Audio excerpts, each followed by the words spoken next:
bonkers. Chris Ello. Whatever, you're such a schmo. And Matt Skraby. First off, sure. you're not just a tad older than me, so. Don't blame us for any side effects. You thrilled our fans throughout the postseason with a great performance. Gwynn and Chris are ready to go.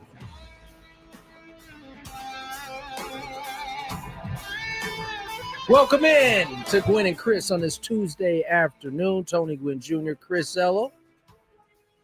Oh, I meant to flip you off. I'm sorry. Anybody watching on the chat, we'll explain it as we go along. Welcome in. Welcome in. Matt Skraby along as well. Gwynn and Chris. How are you guys today? I'm in a good mood, Tony. My wife last night she's okay. So let's start there. Okay. She's perfectly fine.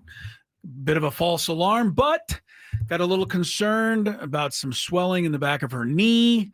So much so that I spent the night in urgent care last night. Got home this morning just in time to go out and golf, and then had one of the best rounds of my life. I was hitting everything straight. Balls were dropping on the green. So I'm feeling good. What did you shoot? 83, which for me is a hell of a day. How many bogeys? Well, I think I officially had 9 pars, Okay. right? Yeah. 11 bogeys Okay. and 2 doubles. And one of the doubles, because a drive I hit well, went a little too far and you hit too out well. of bounds. So Yeah. I took a penalty shot there. But yeah, I had a great day, and I couldn't believe it. But You definitely came in here with a little bounce to you. a little bounce, yeah, that felt good. And Did you notice that Skraby came in with a little bounce? Totally came in with a little bounce. Yeah. I asked the bogey golf He thing. wasn't at your neck either, like he normally is. No, usually he But you walks also in. weren't antagonizing him as well. That is true. That is true. I didn't even say anything about bogey golf. I Cody just said I says- shot 83. Cody says 9 pars, 11 bogeys, and 2 doubles. That's 22 holes. Yeah. Thanks. 9 and 7 and 2. There you go. There it is. All I want to know is if that was a bogey golf score, if that was a real golf score. No, it's 83. Okay. So 83 No bogey total golf, shots yes. to whatever you want to call it. Okay. They would have got much better if we would have did bogey golf. That's a on that. great day. That's a It's fantastic. a good day, and thank you for helping me on my math. The only thing I keep track of, honestly, are pars and double bogeys. When I get a bogey, I just move along. So I didn't count those in my head because I don't keep score. We don't write it down. We're a weird. You just shoot, foursome. taking shots. We take our shots. We keep it in our head a little bit. And, See, that's so I the know other kinda weird where I'm at. thing. What? I can count to 4. It's not that tough. Yeah, but it's like, how do you remember after the round? Oh yeah, on this hole I did this. On Well, this I don't hole, add did them that. all up at that So point. are you Why is he- insinuating yeah. that his score is a I little am not. faulty? Yeah, I you're am trying not. to. How- Wait, is it common for people No. not to take score? No. No, it's not. Okay, No. no. What you're saying is it's not common to not write the score down. I get that, but I do keep the score. I'm not So doubting that. If I get a par in my mind, and you're going to get mad, but in my mind, a par is 1 under. See, And there if I get- there and we if- go. And then I go to the next hole, and if I get a bogey, I'm still 1 under, and so and so and so. Actually, you're 1 over in that situation. Exactly. But instead of telling myself the negative side of the score, Right. I like to keep the bogey score, which makes me feel a little better. I finished -7 to bogey golf, which would be a 90, Right. but I shot 83. In par golf, I shot +11, but 7 under sounds a whole lot more fun. Lot more fun, and so that's what I do. And if you don't like it, Charlie Hoffman said it was okay. I don't. If Charlie would have remember told that. me no, it's totally brutal, I would have stopped. I think but Charlie was just Hoffman like, gave me his okay. He gave me his I blessing. do recall he kind of He gave gave his my I blessing. don't He said remember that's that at all. okay. Yes, he did. I Don't remember even him saying there was a 5th major, and then you guys still wouldn't believe me. Charlie Hoffman says bogey golf is okay for us weekend duffers. It's all right with me. We had some pretty explosive playoff games yesterday. We're going to get into those in a second. We also heard from John Seidler. And Yeah. it was basically a thank you letter to the fans, but it also Are people trying to read stuff into it this? also had some things that Yeah. people are pulling out and kind of making assumptions, and I want to see what you guys thought. I mean, it seems that the part in particular that people are focused on is the second paragraph. Why don't you read it for those who didn't see it, if you have it the there. whole thing or just the second paragraph? Just the Just the paragraph. second paragraph. Yeah, just that. While we may have made the postseason in 4 of the last 6 years and had 2 consecutive 90-win regular seasons for the first time in franchise history, we fell short of our goal to win a World Series championship. Our elimination in the wild card round was a disappointment and exposed areas where we must improve. All right. And everybody took that to mean. I'll tell you what people and are everybody taking took. it as. No, I'm going to tell you what I read. Okay. People took that to mean that AJ Preller should pack his bags, and And I don't really And see Mike that. Schill. I was about to say, I think it's Oh, both. and Mike Schill. Yeah, Well, I don't. I disagree. I do too. I mean, I don't know John Seidler, so first of all, it's almost impossible for me to completely discern what he's thinking. Right. But nowhere in there does it say we need to make some changes in personnel. It says we need to improve some things. They need better hitting. But who's gonna do a better job of getting them better hitting than AJ is likely to do? I mean, I'm asking the question before you go ahead and pull the trigger on something, right? You're gonna have to find somebody who's gonna come in with a budget, with a lot of contracts locked in for many years, and have to be creative to find a way to, add slugging to this team. And correct me if I'm wrong, Tony, but slugging is the most expensive thing to buy. It is indeed. Right? So I believe, look, it's not that in AJ Preller, I trust everything. I just don't know who you're going to get a better job than he's done to try to, fix what didn't work this year. But that's my thinking. Yeah. So we'll see. I concur. Skraby, you got something? Oh, I agree with you guys. I think there's an issue with the fact that like Chris said, he knows nothing about John Seidler. I've never even seen the guy speak. I don't even know what his voice sounds like. So when he sends something like this, and there's a part in it later where he says, the process of getting better will begin immediately as we perform a thorough review of our organization with an eye towards improving and winning our first World Series championship. I just have no idea what kind of guy he is. So I have no idea where I can go with this, just as Chris said. I think that he needs to speak to the Padres fans. I really do. He is. Well, that's his way of doing No, it. I think he needs to stand there and he needs to. Oh, goodness. We need to Stand hear. there. Can he sit? Yeah, he can sit. He He can sit. All right. What I'm saying is that we need to get to know the guy who's behind the decisions that are going to be made for the future of the franchise. Not that it's really our choices or anything like that, but I would like to know what kind of guy he is. Is he a guy who wants to improve through firing and finding new people? Is he a guy who wants to improve by improving on what they already have? I have no idea.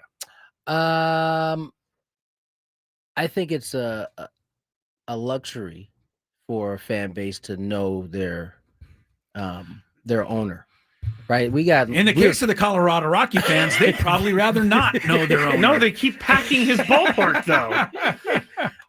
We were very fortunate to have someone like Peter that was front and center, accessible. Yeah, right. We could get to him. He would talk.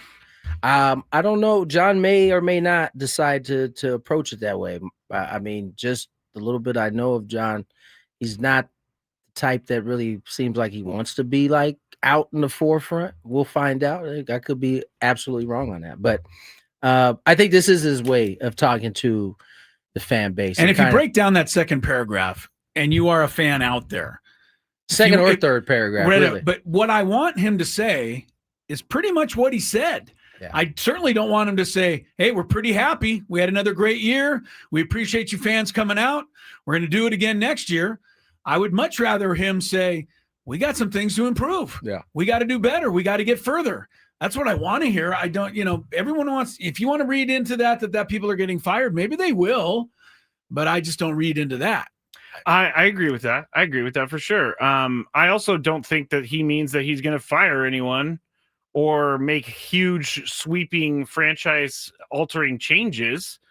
but I don't know because I don't know anything about how he does things. I prefer to be on the I don't know side because I know you do. you just don't know. You don't know how. I agree with both what you guys are saying. Right. I think it wouldn't be the best move because I don't know anybody's going to do a better job. That's what I would always ask myself that before I, look before you leap. Right. Make sure you've got some before you walk out of that relationship. Make sure you have a little line potentially on something else. I don't. I think that like any organization, I would certainly sit down. I'd bring everybody in. And, I'd want to hear from Mike Schilt. I want to hear from AJ Preller. I want to hear what they think. But, people are going to read into that. If word got out that Mike Schilt was going to meet with John Seidler or AJ Preller was coming in, people would run away with that. Which is crazy I think because that's a they do that normal all thing the that time. you would do. Yeah, You want to hear It's from like your an guys. exit interview, Right. or it's Well, it very makes common sense. for that. And I understand why you're saying that, Chris, because that's how we all take it. Is like, they're meeting. They That got means called something in the bad's principal's happening. office. Yeah. Because So, anytime, when I get called to Adam's office, it's always something bad, so I don't want to go. let me also just say this ahead Adam's of time. like so mad back there right now. This I'll put on the record ahead of time. I believe if they don't bring back AJ Preller and or Mike Schilt, in my mind, both of them, I think it's going to be a big mistake. And they're going to have to prove, to me otherwise. Right. But I must say it ahead of time. I don't think replacing AJ, you're going to find anybody who can do a better job doing what you want to do. You're certainly not going to find anybody I agree with more and receive money under the table more than from Mike Schilt. So I certainly want him to stay in. Mike, I will continue to compliment your every move. You keep the checks coming. But these guys I think have done a pretty good job. 90 wins back to back. It was disappointing. It stunk last year and this year. But I mean, to me, starting all over again isn't the answer. No. I agree with that. They're too far in this process to just Here's the other thing. start Everybody, over. if that were to happen and someone new is coming in here, I feel pretty strongly that somebody's going to get. They're not going to look at the roster the same way AJ Preller looks at the roster. Meaning someone can get moved. You know what I'm saying? Yeah, it could change everything. Could change everything. So I don't know. We're going to get the break. We're going to get out on time today. And when we come back, we're going to get to talk about some really good baseball in that Philly Dodger game. I hate to give the Dodgers credit for making a great play, but when you make one, I got to say so. That's a baseball nerd out awesome. play. Awesome. And then the Brew Crew, man, the little college Brewer hitters are just hammering the Cubs right now. And it's been quite fun to watch, I must say. More Gwynn and Chris on the other side. Your golden years of the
6:18. We're getting underway here. Full 4 hours today. We talk about why I came in with a bounce in my step, Tony. Just looking forward to spending 4 full hours with you guys. And Can't wait. I know. And getting the stage set, of course, for the Skraby Chronicles, which come back tonight at 6 o'clock. So, yes, it's Skraby show season, everyone. Skraby show season. Don't worry, everybody who listens after the show, Skraby will go around and thank you. The Chronicles went away for a little bit. Yeah. Yes, it was. I was telling someone over the weekend that I love doing Skraby shows during this part of the year. It's good, but once we hit January, we got no football to blow out the Skraby show. I got to go 5 hours a day until baseball starts. That is a grind. Yeah. Well, you got to follow the NBA a little bit. You got to keep up with you're going to have to come over to the hardwood, you got to keep up with who's in the league, who's retiring, and who's getting a new Hennessy sponsorship. Thank you, Chris. That's right. That is one reason I will not be watching the NBA. If a lot of people I think got hoodwinked on that one. He fooled us. I mean, LeBron James, and we'll get into it. I guess, are you putting in the Big Five, or is no? I thought we were going to talk about that. LeBron was going to make another decision today. The second decision. People went out. We should have known better. Like he would. I did know better. You did. Well, we Adam didn't. Klug Shout knew out better. to Adam Klug. We He didn't. guessed. Yeah, we didn't know better because we just assumed he was going to announce at the end of the year he's retiring and that he didn't want a farewell tour. And so did a lot of ticket holders because people started paying like $1,000 for tickets for the final game of the season so they could be there. Lakers are like, Yeah, thank you, and, LeBron. LeBron just Thank you. stuck it to all of them. I'm going to have a new sponsorship for the, what is Hennessy? Scotch? Hennessy, I don't even know no. what it is. It's cognac. Cognac. Never had it. That's unbelievable that he What? did that. Come on. well, you that can't can't be a surprise. You can't have. I stopped Hennessy drinking when I anymore. had no money, Yeah, so touche. there was Tony, zero chance of Tony, I Hennessy. respect LeBron because you respect him so much, but this was hard for me to get behind. We should have gotta known tell you. better. We should have known. All right, so you're going to blame us for this. I am. Okay, we're the dummies that fell for that, Including me. All right, I fair heard enough. him out of his own mouth say, I when I retire, I'm just going to retire. And instead, I believed You believed in this whole that decision. and that's my announcement. fault. That's stupid me. You all have my my backing out there to never drink Hennessy again. I hope this blows up in their proverbial face. And Is I it know good? Skraby does Too too. late. Is it good? Hennessy? Yeah, Hennessy's good. Is it good? I mean, it's very It's a- expensive, so. It's a sipper. No, I don't get behind It's those kind of like things. Scotch, right? Scotch, you're supposed to sip. You're not really. Oh, really? Yes. Skraby never got that whoops. memo. I didn't know you were supposed to sip. I thought you were supposed to just keep taking shots of it. Tony, Skraby thought the Scotch quicker will you have your stomach jacked up if you just. Skraby wanted the bottom of the barrel. All right, the baseball, by the way, playoffs today. Game 3 between the Tigers and the Mariners in Detroit is still being delayed by rain, so that one should be getting underway shortly. Got a couple West Coast games. You don't have to worry about that. Right, You move back to the Midwest. Boom. little rain Rain. for you. Yankees will be trying to stay alive later tonight against the Blue Jays. But for the games last night, I mean, I just hate the fact that all seems to be wonderfully, almost perfect in Dodger land. Thank you for saying All this, Chris. season long. It's been a battle. It's been a struggle. They haven't been able to get out of their own way. Their pitching has been a disaster. Everyone's been injured. Nobody's been available. And all of a sudden, Dave Roberts just has everything lined up to perfection. And even when he blows it by bringing in Blake Trinan, the Dodgers turn one of the best defensive bunt plays under the circumstances, Tony, Yeah. you're ever going to see. I don't think the Phillies were expecting them to run that play. I think when was it Stott who put the bunt down? Yeah. I think the second he laid it down, he and everyone in the ballpark thought that's a perfect sacrifice. But Muncy was flying in from third base. Betts was covering over at third base, and Betts didn't make his move until really late. So that didn't give it away. And then if you look at the throw, Muncy hit Betts on the run like he was leading a receiver. And he caught it, made the tag. And I guess it would have all been for naught if Freddie Freeman doesn't dig out that throw as well at the end. But I hate when the Dodgers do something, Tony, but I love when a good baseball play wins a baseball game. Yeah, I mean, I'll bring the example of the Padre game, right? Because similar situation, it was Bryce Johnson at the plate. Mm-hmm. The Cubs showed first pitch, they showed a wheel play, right? Right. To explain to everybody out there who doesn't know what it is, because we're talking about it like everybody should know. Typically, runner on second. There's you see the catcher come out, he gives some signs. This is bunt defense. So you really typically have two bunt defense. You got your standard bunt defense, runner on second, third baseman comes in, first baseman stays put. Pitcher has to cover where the first baseman would be. Right. Pitcher comes, third baseman and first baseman come in.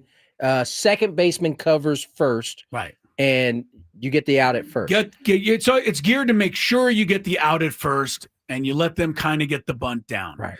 Or you roll the dice and everybody's running. And if the guy swings the bat, you have nobody in position to defend at all. And I'll get to that in a second. Okay. But that is the wheel play. Yeah. Both first baseman and third baseman crash. Shortstop comes to third. Yeah. But typically, you're not trying to disguise your shortstop because it's already a hard enough play. Yes. With him on the move getting to third. Betts was incredible. He ran it to perfection. You just want him to get there to be able. In most cases, it's first and second, right? You can get a force play. You don't have to tag. Right. In this case, it's just a runner second. So not only does he have to get there, he's got to catch it, and he's got to be able to put a tag down. Man. And so the counter to that, you kind of mentioned it, is a slash. You swing the bat. You show the bunt. Yeah. You pull back, and you try to hit it hard on the ground somewhere. Anywhere because there's no fielders. There's so much field available. Yeah, right. And I go back to the Padre Cubs where the Cubs showed Will the first pitch and then didn't do it the second. Bryce Johnson swung, fouled it off, swung through it. He ended up striking out in that at bat. Right. They didn't move the runner. In this case, Stott, I'm sure as he bunted it and saw how it was playing out, he knew, damn, I probably should have slashed because they give the Dodgers a ton of credit. Not only does Muncy makes a play, was it Muncy or was it? Yeah, it was Muncy. Muncy picks it up. Not known for amazing defense. It wasn't a great throw. I mean, Betts picks it up, short hops, gets the tag down, and they're able to get the lead runner. The very next guy singled, which would have tied the game. Tied the game. Tied the game. And so that is really two teams executing, but the counter would have been Stott pulling back. But I think he didn't pull back and slash because Betts made his move so late that Stott didn't see it in time to recognize that he was going to go over and cover third. I just there's pulled so many up little things that work here. I had the high home up. Early. Yeah, here I was gonna say I'm gonna put up on the stream. You can watch us on YouTube to search 97.3 The Fan. But here is if you're watching, here's the play. Watch Betts, the shortstop behind the runner. He took off so late that I don't think Stott expected it. And because the idea is you bunt it to third and you force the third baseman to field it. There's no one at third. Your guy gets there. But with that will play and it's run to perfection. In this case, it was a 1-0 count. The 0-0 pitch, Stott, show bunt. And to me, I was telling Skraby this before the game. They showed that they were going to run the wheel on the first pitch. That was a ball. But typically, we see teams show it the first pitch to kind of get you thinking about it. And then all of a sudden, they don't put it on again. And all of a sudden, it's a 2-strike count. Now you got the pressures on you. You get a bunt down. And it is. I mean, we're talking about that. And we should, because it was a huge play and it helped them win the game. By the way, if not for that play, the bullpen would have done what the bullpen has done all year. Yeah, you're right. But Freddie Freeman also on the last play. Tommy Edmonds spikes the throw. This would have gone down as one of the biggest errors in postseason history on Tommy Edmonds' record because he had all day to get the guy out. Even though it's Trey Turner, I know he's fast, it was a hard ground ball. So he had plenty of time, a short throw, and he spikes it. and Freddie Freeman backhands it and digs it out, and the game's over. Because if that bounces past him, obviously it is a tie game again, and Tommy Edman is the GOAT rather than the Dodgers being ahead 2-0. Lot of questions do? circulating now, and we've been pretty hard. I think everybody's been pretty hard on a lot of teams, Dodgers included, before they won last year for winning all these games. Philly is putting himself in that conversation too now. Being a team that is there every year. That has a bunch of regular season wins, but has yet to be able to crack the code. The Phillies' $927 million Big Five, which includes Bryce Harper, Trey Turner, another great point, JT Realmuto, Nick Castellanos, and Kyle Schwarber, in order of payroll, are 2 for 26 with 11 strikeouts and 2 walks through 14 NLDS innings. Chris, that was during the game. What did we say at the beginning of this postseason? As soon as Manny and Fernando went 0 for 7 in the first game, we said, well, it's not good, but if Schwarber and Harper do the same thing, Philadelphia will go home. That's exactly what's happening. It's looking like right now. It's exactly what's happening. Meanwhile, Churio with the big home run, real quick because we're at the bottom. But when the Brewers were here the last week of the season, correct me if I'm wrong, Tony, Churio was the easiest out you've ever seen. The Padres kept throwing him curves off the plate. He swung and got himself out almost. I think he struck out 7 or 8 times the first 2 games of that series. To be fair, now all of a sudden. To be fair, the whole lineup looked like that. Yeah. No one was getting hits for Brewers. Right. But it just goes to show you, the Padres, they put together a good game plan against. They took, 4 or 6 from them during the season? And if anybody's looking, because it does look like Dodgers are up 2-0, Brewers are up 2-0, pretty sure Brewers took all 6 from the Dodgers. They sure did. Right around the All-Star game this year. So I don't know if that means anything, but something I hope to keep it in means mind. Something. I'm telling you, the Dodgers are just. Dave Roberts is just arrogant. He brings Sheehan in. He's got a rookie who's wet behind the ears. He's got Schwarber and Harper as the tying runs, and he says, I'll just leave him in. Every manager in baseball would have gotten a lefty for those 2 hitters. Dave Roberts goes, I'm going to go with my rookie kid who doesn't know what he's doing. And he gets them both out. Yeah. So I cannot see Roki Sasaki saving the World Series for the Dodgers. So far, so good, Skraby. So far, so good. I mean, the Dodgers are the biggest fibbers in baseball. All season, Roki's not ready. He needs to work on things. He literally wasn't ready. He did not pitch in the I just want to see him cry again, okay? I would not put anything past the Dodgers, even to the point where Blake Snell was perfectly healthy all year and just lying getting sun on an island somewhere. I believe saving that too. up his strength to pitch in September. No, I kind of agree with this because Blake Snell looks unbeatable now. But for some reason, in May and June and July, couldn't lift his arm up. I mean, I don't get it. Come on, Tony. Come on.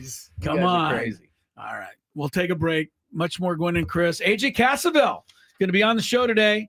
Get his thoughts on the Padres and what is going down in the near and off-season future. That's next on Gwynn and Chris. Ben and Woods.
very spirited conversation in here during the break. 2:37. Yeah, we got to start selling the commercial time to podcasters so people can watch what we actually talk about during the breaks.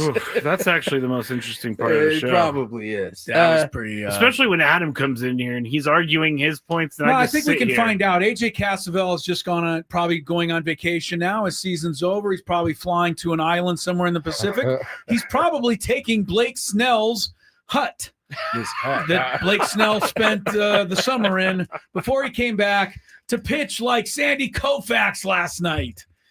Or maybe to pitch like Blake Snell, because we've seen him do it before. Cy Young Award. We have seen him do it. Yeah. AJ Cassavell will join us shortly. We'll get his thoughts on where the Padres go from here. Maybe he thought the letter to the fans had some subliminal messages in there. Into that letter. Okay, now we're saying subliminal messages. That's what you guys are making. Or that's what you said everybody else was saying. Yeah, I mean, is that not subliminal? What were you trying to say? That's not subliminal. Okay. I think we're just trying to extract stuff out of there. I mean, the season ended in such a way that people are still asking questions, and so we're trying to figure out what's going on and what's behind the things that he wrote.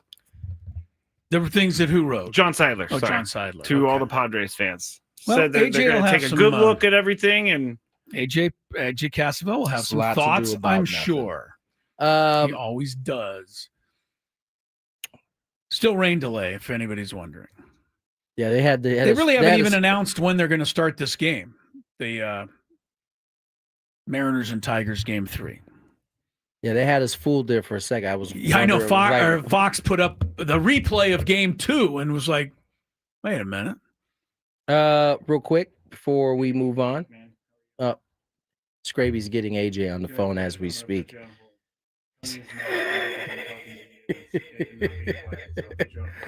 All right. Well, you don't need to tell the listeners that he's getting AJ on the phone. They can all hear him. We're in the same room. You know what? Just like yesterday when you were having a conversation when he was doing the live read. Oh, that was annoying. You guys are like, oh, well, let me see your phone. I'm going to check out some pictures. And it's like, guys, I'm in the middle of something right here. All right, let's bring on AJ Cassavell.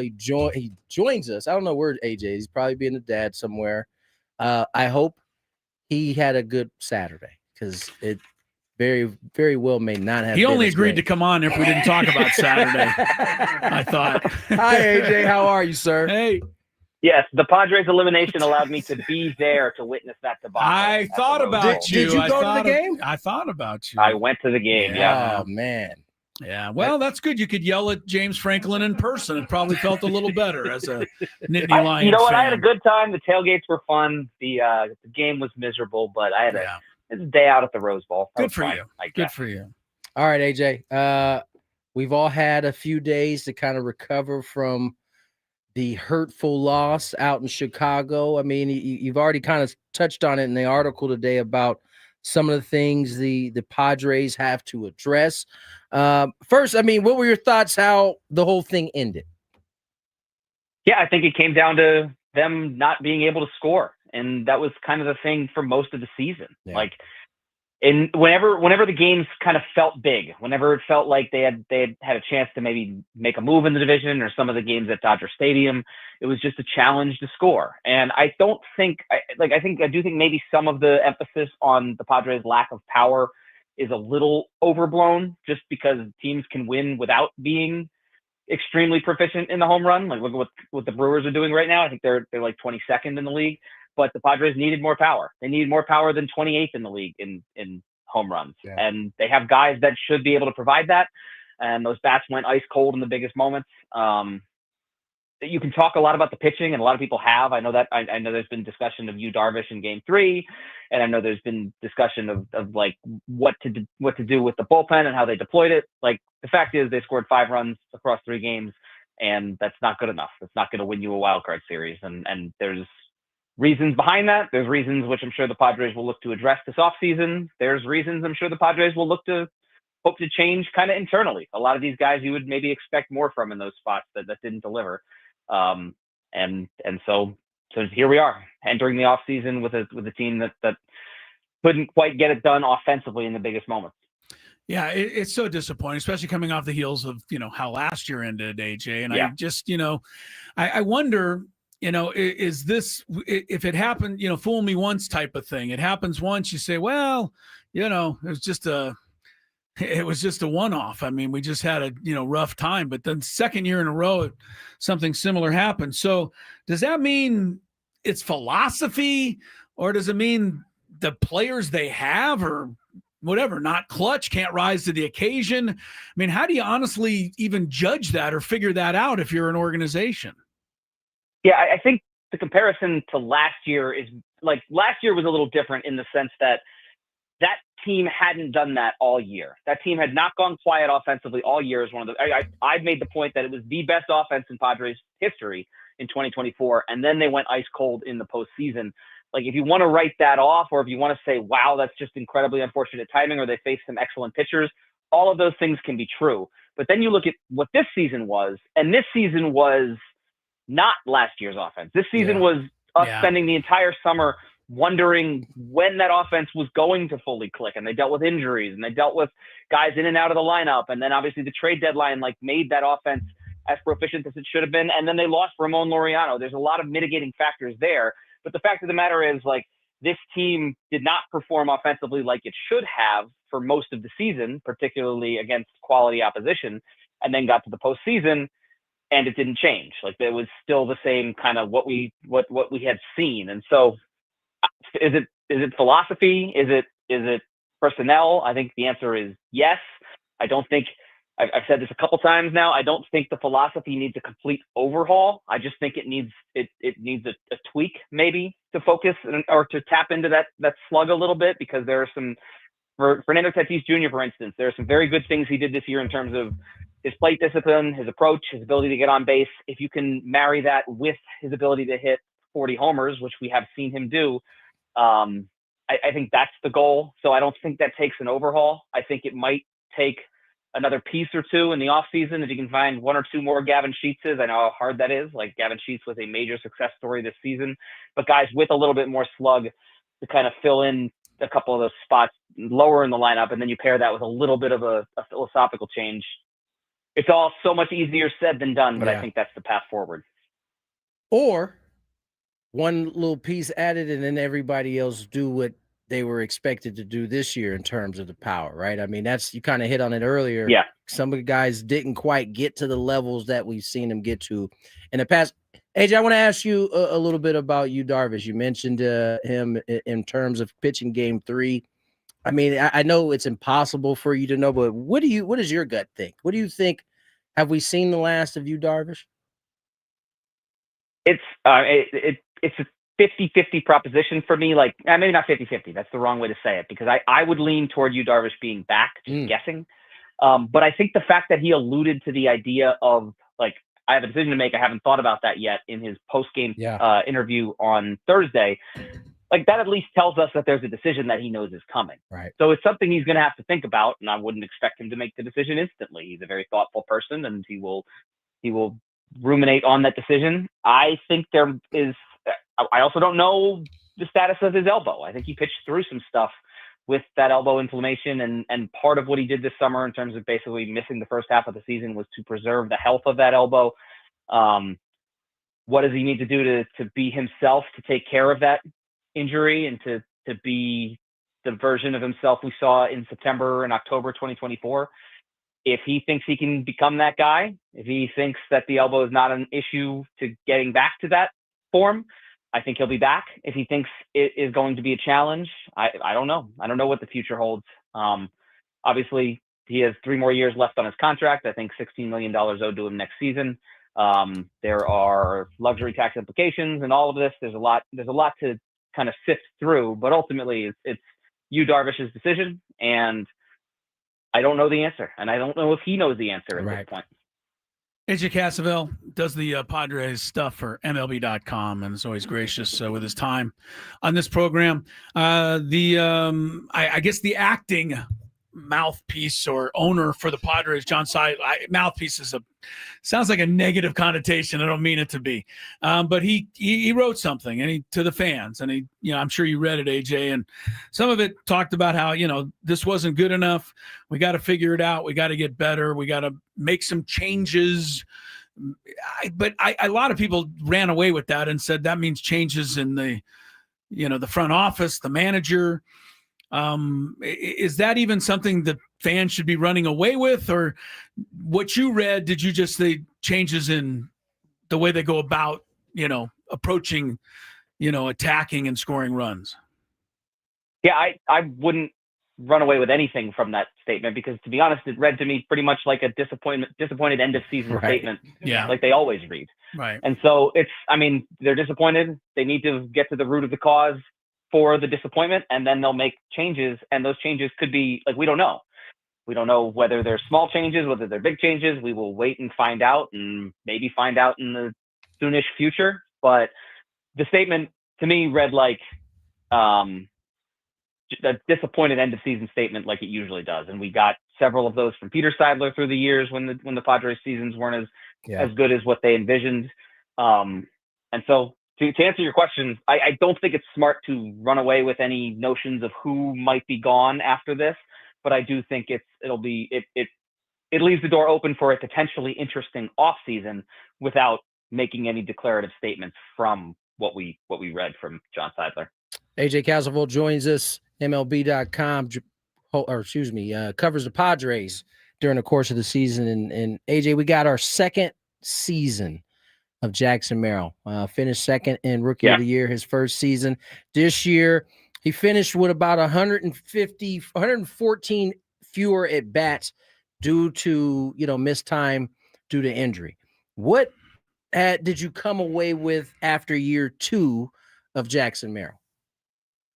Yeah, he had to learn how to grind, because last year he really didn't go through any prolonged slumps, and he didn't deal with any of the injuries that I think, if you play baseball long enough, you're going to deal with, because you're playing every single day and you're putting your body on the line every single day. And that's also the way he plays. So I kind of came away with it impressed with his resolve and impressed with his mettle, even though his numbers weren't the same and he didn't put up the same number of at-bats.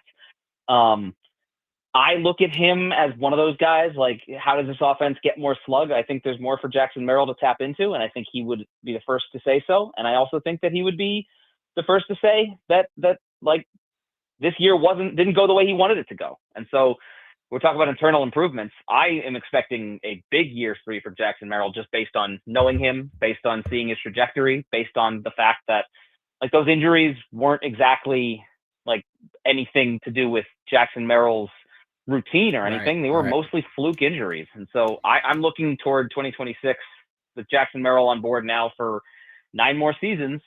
This is a year for him to kind of take a step forward, because this wasn't the year he wanted to have, and it wasn't the year health-wise that he foresaw having. But I also think that I came away a little bit impressed with the way he handled that, with the way he brought himself back to being the kind of guy the Padres needed him to be down the stretch and into October. He had a decent wild card series, as much as you can say for anyone on that offense. And I guess to recap his season, not good enough, and I think he would say so, and also very unfortunate with injuries, but it leaves me in a place where I go into 2026 expecting him to take a leap forward.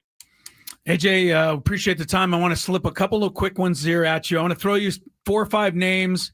If you could just out of 1 to 10, 1, no chance, or 10, they're gone. 1, they're staying, no chance they're going. And I'll give you a few players. Suarez, 1 to 10, 10 being that you think he'll go somewhere else. 9.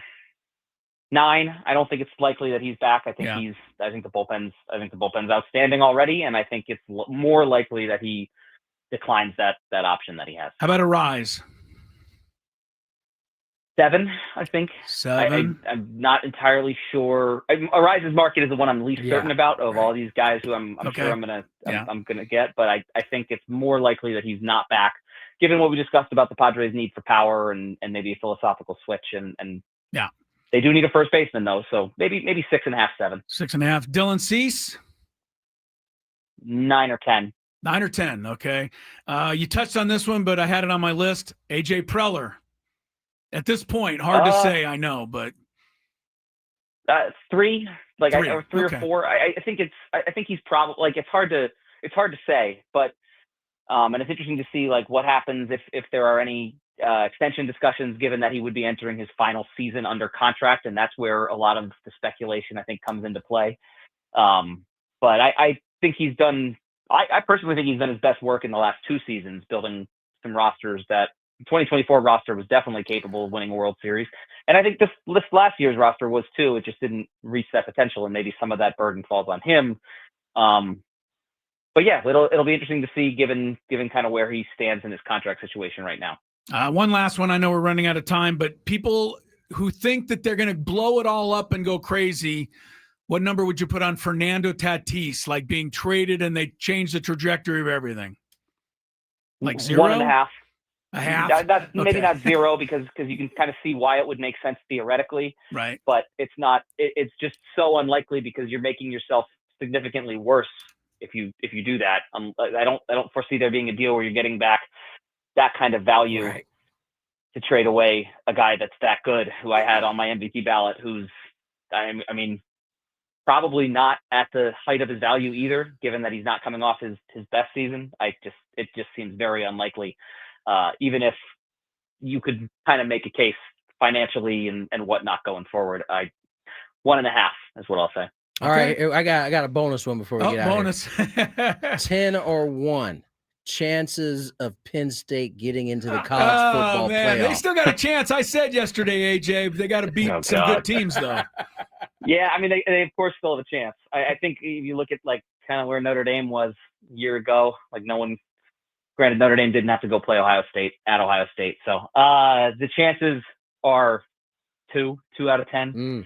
Maybe 1 out of 10. I'll give it a 1 in 10 shot. If they beat Ohio State on the road and Indiana at home, that means they're probably rolling, and they'll get in if they do. But I'll just say I haven't seen anything that leads me to believe they will, based on the first, not just the UCLA game, but all the first 5 games of the season. See, AJ's a tough critic of his Penn State. Yeah, he's a Nittany Lion sure. fan. He's a fan, For man. sure. That's what fans are. They're tough critics. All for right, sure. AJ. Appreciate your time, man. As Thanks, always, buddy. enjoy your time off. Thanks, guys. Appreciate it Appreciate you. anytime. AJ Cassavell joining us. Yeah. Licking his wounds a little bit. I But prefer- also spitting some hot fire about the Padres. I agree.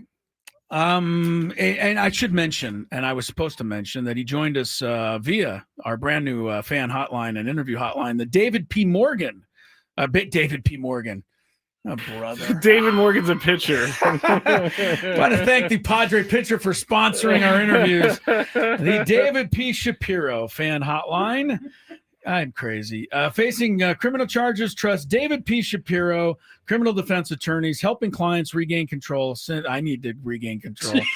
Since 2010, visit davidpshapirolaw.com. The good thing for you, David, you're getting a lot more bang for your buck because I keep saying silly stuff like that. Hey, listen, if Jerry Jones can actually put up his his middle finger thinking it was his thumb, then you can mix up some names. Well, you know, we're going to talk about that in the Big Five, but he has been fined by the NFL, and I have no idea about I don't know how you can fine a guy for saying thumbs up to the Jets fans. Did you see the thumbs up? I'm joking. More Gwynn Chris on the other side.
Chris, hello. Yeah, we're here in Cooperstown for 97.3 The Fan. So excited, the induction weekend for the great Trevor Hoffman. What a class he's going in with, too. Let's take a look. Of course, Alan Trammell from Kearney High School in San Diego. And then, of course, the Detroit Tigers' great shortstop, Jack Morris, in a Tiger uniform there, but I always remember him pitching that 1-0 shutout in Game 7 of the 1991 World Series for the Minnesota Twins. Maybe the greatest postseason pitching performance of all time. Chipper Jones, Padre fans remember him. Every fan of a National League team remembers him because he would come in and do damage to that team. Only the second #1 overall pick in the Major League Draft, Chipper Jones, to be inducted into the Hall of Fame. The other is Ken Griffey Jr. Vladimir Guerrero, never met a pitch he couldn't swing at, and powerhouse hitter for the Expos, and then, of course, the Angels at the end of his career. Jim Thome, over 600 home runs, mostly with the Cleveland Indians. And then, oh yeah, the guy down here on the end who used to get all these guys out all the time, Trevor Hoffman, the greatest Padre reliever of them all.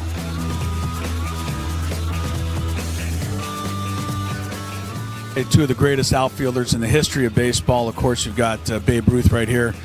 Ted Williams right over there. I was wondering who the third outfielder would be. And then, of course, it hit me. Tony would be upset if I didn't say that the third outfielder, who will someday probably be displayed right here between these two guys, is obviously Mike Trout.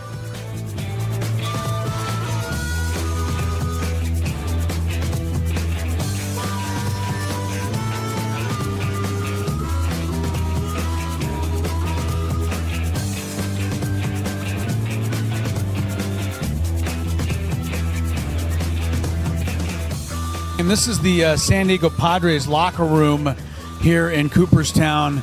Obviously, a couple of jerseys there and hats, gloves, all-star stuff. I think the most interesting thing in this entire display, though, especially this weekend, is a picture in the top corner of Angus Young. He's the guitarist for AC/DC, wearing a Trevor Hoffman uniform, obviously playing Hell's Bells. I know that Trevor went to many AC/DC concerts and was honored by sitting in the front row to watch AC/DC play Hell's Bells in his honor. But there's a picture of Angus Young playing Hell's Bells for Trevor Hoffman, wearing the 51 jersey right there.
Chris, hello. Yeah, we're here in Cooperstown for 97.3 The Fan. So excited, the induction weekend for the great Trevor Hoffman. What a class he's going in with, too. Let's take a look. Of course, Alan Trammell from Kearney High School in San Diego. And then, of course, the Detroit Tigers' great shortstop, Jack Morris, in a Tiger uniform there, but I always remember him pitching that 1-0 shutout in Game 7 of the 1991 World Series for the Minnesota Twins. Maybe the greatest postseason pitching performance of all time. To AJ Cassavell for joining us. I like the, the 1 to 10. Fernando 1.5 I thought was higher than I would have said, but I guess anything's possible. I've had a few people bring this up to me. Anything is possible. Yes. Well, how many people have said it to you, Tony? Maybe they won't say it to you, but they say it to me now. What's that? Fernando can't come back. We gotta make a move. No, I've just said I've heard it 4 or 5 times. That's why I put him on my list. I'm like, how silly is that? He doesn't care. He doesn't? Or? Yeah, no, he doesn't care. Well, no. I'm saying that because that's what people say. Is that he doesn't care about, have you seen his body language, Chris? Okay. Yeah. He doesn't care. All right. He says, all right. But, AJ at least is putting some legitimacy behind the fact that if you really did if you didn't like his body language, again, it's like getting rid of AJ Preller. How are you going to get something better? Yeah, who are you going to So put if in you're going right to trade field? Fernando, who's going to play right field that's going to give you an upgrade? I can't find one. Maybe Aaron Judge, but I don't think that trade's going to happen. All right. But you want Juan Soto back? Yes. Dude, I wish Tony was here the day that Juan Soto got a ball caught up in the IV, and he looked real suspect on that play. I just wish you were here to see the reaction. You guys enjoyed it? It was quite fun. I'm sure you guys enjoyed it. Look at that guy. He plays right field, Major League right field. I must say that our times to celebrate Juan Soto's demises was much further than the times where he shut us up by hitting the ball over the wall. Yeah, he did that quite a few times and stole a bunch of bases this year. To make a long story short, I don't think Fernando's going anywhere. No, I don't either. But he did say 9.5 on both Cease and Suarez. Yeah, I mean, listen, Robert has earned. Yes, he's earned the right to go somewhere. Sure, his option is for what? Is $8 million. $8. I was gonna say 8.5, but 8. Yeah, he's probably gonna get. He led the league.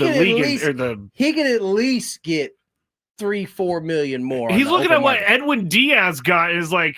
I led baseball in saves like $100 million. Okay, yeah, he's due a pay raise, so that makes sense. Yeah, and Dylan is also despite how poorly, or I shouldn't even say how bad he pitched during the year, he's still going to be in demand. Dude, he pitches 200 innings every year, yeah, and he strikes out more than 200 batters. He's top 3 every year in that. And I'm sure there's an analytic somewhere that'll tell you that he shouldn't give up as many hits as he did. No, because the ball will drop differently next year and it'll be hit at people next year. 100%. All that. Okay, so we didn't ask about Michael King. Where are you guys thinking I think about it's Michael assumed King? that if Dylan is not on the roster, I can't think the Padres would part with both. Yeah. I think they would do everything they can to keep Michael. Yeah. All right. That's what I would say. Yeah. All right. Yep. Have we talked real quick? Well, we'll talk about it in the Daily Gambit because we got to go over our picks from last night. But Trevor Lawrence game-winning touchdown. How about we have Trevor not mentioned Lawrence it yet. last night? But he played a pretty good game, and then he stumbled his way into greatness there on the final TD. Me and Skraby had a good laugh about that because the panic that set up over his body. You could almost see it from the long shot that he was in a complete panic when he fell. Like, get up! Oh, no, I fell again! Get up! It was like my offensive line is actually protected for me right now. So get up. He made some amazing throws last night. That one down the sideline at the end of the game that got him into range to score. Also, I have to do this. I have to apologize to Jaguars fans. Yes, you do. I said that their 3-1 was smoke and mirrors. Yes, and 4-1 beating the Chiefs after Patrick Mahomes takes the lead and beating your team, even though your team, obviously didn't think much of that win. Well, now I think it's a good loss for the 49ers because they lost to a good team, so it's okay. It's not smoke and mirrors anymore. It's funny how he just kind of laughs it off, but in my mind, I'm like, yeah, this is what I hate about him. Like he laughs it off, like it really is important. All good. Yeah, but that's important. Yes, what is important? The fact that you just kind of change your tune so quickly. Well, now that I have more information on the Jaguars, it's not as bad of a loss. I see. Travis Hunter looked pretty good too last night on both sides. Yes. But did he beat the spread? We'll find out good in tease. today's Daily Gambit. Great tease. Yeah. Do you like money? I think about money a lot. Do you like money without doing anything? Winning. Do you want to make money while watching sports? I think Washington is immortal luck. Washington! Woohoo! If you answered yes, this is your segment. Just don't blame us when you lose. Nothing is ever your fault. It's your game. Take it. Gwynn and Chris go through the top bets of the day in the Daily Gambit on 97.3 The Fan. Daily Gambit is our daily sports betting segment here on Gwynn and Chris. Please, everybody, gamble responsibly. Thank you to, who said it on the chat? Augie said, Nostra Skrabis calling the Chiefs' demise, and I did. Nostra Skrabis. It's a little early, bro. It is a little early. early. Bro. It's a little early, but They've when was lost the last time the and Chiefs were 2-3 I through don't 5 care. weeks? And Kelsey's starting to catch the ball again. I'm just saying that offense looked like they were. I wouldn't give up on that Yeah. yet. I mean, they've lost 3, heartbreak games the same way they won 11 in their favor last year. They're right. going to be in somewhere in between that, but that still might be enough. We'll be revisiting to get Mr. Nostradamus them- over yeah, here. Nostra Skrabis. Nostra Skrabis. All right, let's go to the bets.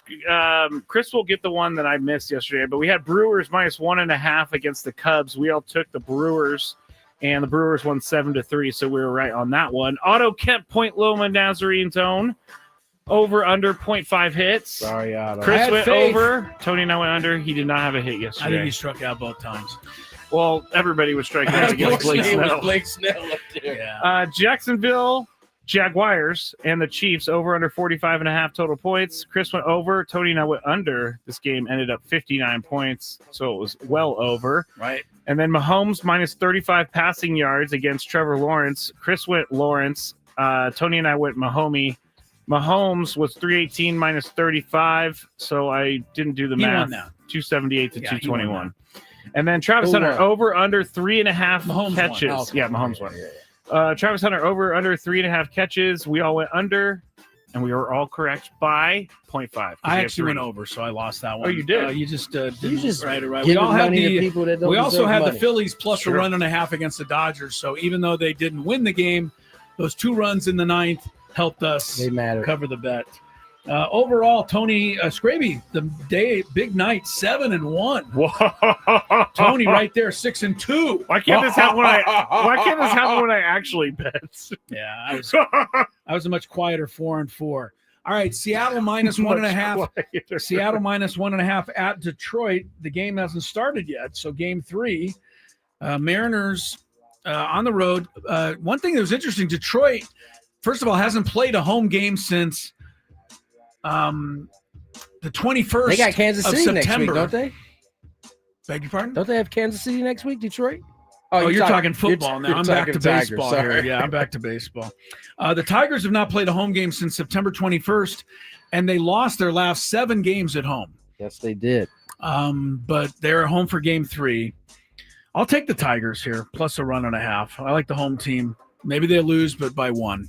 Skraby, who do you like here? You're 7-1, so a lot riding on I'm this. going to go with the Jorge Polanco-led Mariners. Okay. What? He throws it because I said I wouldn't trade a rise for him. I remember this day, and I was trying to say that Jorge Polanco was a good player, but Chris wasn't having Well, it. here's why you remember it. Because the old blind squirrel thing. You say one good thing about every 2 months, so of course you remember he it. finds one every once in a while. Someone's getting on the defensive. Tony, who do you like here? The Polanco-led Mariners or the Tigers? The Seattle Polancos. Yeah. Give me the Seattle Rodriguez's. Yeah, he's better than Polanco. Yankees look to stay alive, -1.5 at home against Toronto. I always say that because there's a picture of an old picture of a Blue Jay outfielder, and they spelled the name Toronto. On his I jersey. remember that. They spelled it Toronto, and I've always, when I call them Toronto, because of that, for some reason. All right, Tony, Yankees -1.5. Do they wrap, or do the Blue Jays? I mean, see, the Blue Jays wrap. for the sweet. Blue Jays for the sweet. Tony says. Scrape. I think the Yankees win Yankees at least get one. I think the Yankees are going to win the series starting tonight. Which game has more runs scored? Simple. Seattle, Detroit, Yankees, Toronto, Skraby. Based on the first two games, this seems rather easy. Yeah, I'm going to go Yankees, Toronto, because they just put up a ton of runs. Nobody's going to get anybody out.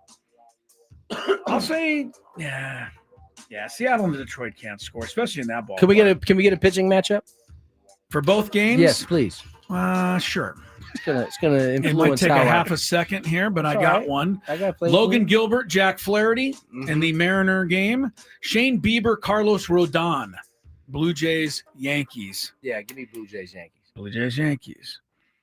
Okay. Shane Bieber, 5.5 strikeouts. Over, under. They got him just for this moment. Former Cy Young Award winner to clinch it for the Blue Jays. I think he's going to go over on the strikeouts. Tony, 5.5. Bieber. Over. Wait, no. Under.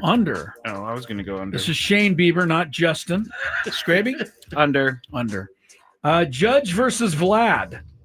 Runs plus hits plus RBIs. I believe Vlad is 6 for 7 in the series with 9 RBIs and a grand. I mean, incredible so far. Tony, sticking with Vlad or Judge? Vlad has the same thing that King Griffey Jr. had. He despises the Yankees. Yeah, so for something personal. So right, yeah, give me Vlad Jr. Gotta stay with Vlad. I'm gonna take Judge here at home. All right, save the Yankees. Skraby? I'll go with the Judge. All right, and one last thing: the NHL season opens tonight. So, do we like the Colorado Avalanche on the road, -1.5 goals, or the Los Angeles Kings? Season opener, Skraby. What do you think? I mean, I'm sure you've scouted both squads. I have. Didn't even know today. Taking a look was at the some start. film. I know. I only brought it up so that people would know the NHL season is starting today. I'm going to go. I've always loved the Avalanche. All right. You got them. I'm just going to go with last year. The Kings were almost unbeatable last year at home. So I'm going to hope that carries over. I'll take them plus 1.5 goals. Tony. Avs -1.5 Kings. at Kings. Kings, it is. baby. King you. I think the Avalanche is one of the best nicknames in sports. You like that one? I do. Colorado Avalanche. Do you good. like that one better than what they originally were? What were they? The Quebec Nordiques. Yeah, I like the Quebec. I kind of like the Nordiques. Nordiques. I'm not exactly For sure. sure what that is, but I like it. If I can't pronounce it, I can't cheer for you. Nordiques. You can pronounce it. Try it. Nordiques. See? You got it. I wanted to say something else. Very good. All right, break time. Lots more Gwynn and Chris. We got any updates on Sanchez today? No. He was supposed to actually speak today to authorities or whatever, but he's so injured that he doesn't have to come into court now till November 4th. So I don't think we know anything more on that. But we'll see what else we do know more about when we come back after traffic. Well, Dylan, I think the first obvious question: long hair, long beard. Have you had a shave since the last game of the season? I don't think so. Man, I don't think so. That's great. Why is that? Just changing it up. Why not? You know? Okay. All right. I'm jealous of the beard because I'm a guy who likes to grow a beard, but your beard, how long did that take to grow? I think this is 3 months, maybe. 3 months. Now, Okay. is this going to stay as we get into spring? Are you going to keep it? Because I don't think I've ever seen you. I've seen the beard before. I don't think I've ever seen the hair. No, I haven't had hair like this since I was 12. I'll probably keep it. We'll see how it performs, really. That's the key. That's- Is that's the how biggest does it thing. perform? That's the biggest thing. Speaking of perform, how you feeling, man? Obviously, spring training right around the corner. Pitchers and catchers report. This is the time of year where the green light goes on again. Yeah, I feel good. Working on a bunch of different stuff. Biggest thing is really just getting the body to feel good and getting ramped up. But I feel like I'm on track. How do you deal in terms of getting yourself ready each and every year? You know, ball players are notorious for always trying to figure out how to get a little bit better. You're probably one of the most consistent guys in our league. Is there as much a focus on finding ways to get better, or is the focus how to continue on the path that you've been on, which is a guy who can get in a lot of innings every year? I mean, I guess it kind of depends on what part of the offseason I'm in and, you know, what I'm trying to work on. Like specifically this offseason, I've made a little mechanical adjustment, tinkering with some new pitches. But the bulk of it is just getting my body ready, really. I mean, that's the main focus, main priority. So I kind of know where I need to be in terms of like my velocity and bullpens and building up and all that. So I always like to think I'm adding. I'm definitely working on new pitches and exciting stuff like that. So at the end of the day, I kind of know that my four-seamer and my slider and my curveball are kind of going to be my main pitches. Right. So it's like, no matter what, that's my base and foundation, and everything from there is just tinkering and just seeing if I can get a little bit better. We're talking to... All of a sudden, my mic over there. There you go. Sorry. We're talking to Dylan Cease here, Don't Padres panic. starting pitcher. I wasn't panicking. You look like you panicked. I was panicking for one half. He made me panic. Did I look like I panicked? You panicked a little bit, that's all all right. right. Well, if Dylan says I panicked, then I panicked. I'm going to have to ask the question about, and I know you've been asked this today, but your name has been a part of a lot of trade rumors this year. I think Padres fans want you to stay here in San Diego. See, right there? How do you deal with that? Because I would imagine that would be hard. I don't know. I mean, I guess it's my second year in a row dealing with it, so I got experience now. It's just part of the business, I guess. Really, wherever I go, I'm gonna make the best of the opportunity. I love San Diego and I want to be here, so it's like if I don't go anywhere, I love it here. And if they trade me, then I just have to go make the best of it wherever I go. Now, Dylan, you talked a little bit about working on new pitches and mechanics. For you, how long does a mechanical change take to be something where you don't have to think about it anymore? Yeah, and that depends. This specific scenario, I'm working on an upper half thing, a glove thing. So I don't know. It's kind of new territory for me. Yeah. So you're kind of figuring it out as you go. Yeah, but it really gets to the point where it feels good, and then from there it's just ramping up the intensity. And because anytime you do something at a higher power, higher speed, it's like a new feeling altogether. So I can sit and train it one way, but until I'm throwing 98 with it, doing it game speed, And a lot of it, is kind of like learning my body, and then I'll throw a pitch and it's like, oh, that didn't come out the way I wanted it to. Like specifically, if I'm throwing a four-seam fastball and I'm trying to throw it just through somebody, but it's yanked, it's like, okay, something happened right there. I don't know, something came off. I didn't use my legs. You could just feel something different about it. And then you see the shape of the pitch. So a lot of it's just gaining feedback from what the ball's doing, and then trying to manipulate my body to see, like, oh, okay, when I do this, the ball goes this way, and just see if I can't ingrain that. Well, Dylan, I think the first obvious question: long hair, long beard. Have you had a shave since the last game of the season? I don't think so. Man, I don't think so. That's great. Why is that? Just changing it up. Why not? You know? Okay. All right. I'm jealous of the beard because I'm a guy who likes to grow a beard. But your beard, how long did that take to grow? I think this is 3 months, maybe. 3 months. Now, okay. is this going to stay as we get into spring? Are you going to keep it? Because I don't think I've ever seen you. I've seen the beard before. I don't think I've ever seen the hair. No, I haven't had hair like this since I was 12. I'll probably keep it. We'll see how it performs, really. That's the key. That's How the does it thing. perform? That's the biggest thing. Speaking of perform, how you feeling, man? Obviously, spring training right around the corner. Pitchers and catchers report. This is the time of year where the green light goes on again. Yeah, I feel good. Working on a bunch of different stuff. Biggest thing is really just getting the body to feel good and getting ramped up. But I feel like I'm on track. How do you deal in terms of getting yourself ready each and every year? You know, ball players are notorious for always trying to figure out how to get a little bit better. You're probably one of the most consistent guys in our league. Is there as much a focus on finding ways to get better, or is the focus how to continue on the path that's you? Tony Gwynn Jr., Chris Ello, Matt Skraby. Shout out to Skip Schumacher. I don't know if we actually talked about this the other day. That we said it, but we didn't. Yeah. Shout out to my man, Skip. Skipper? He had a good situation there for a little bit in Florida. He took them to the playoffs, and no one thought that would be possible. And then they proceeded to clean house, because that's what teams seem. They think they can do better, right? And then they wind up in worse shape. And so he basically was like, I'm out. Bought out of his deal. Got a nice special assistant job with the Texas Rangers. Yep. And then what do you know?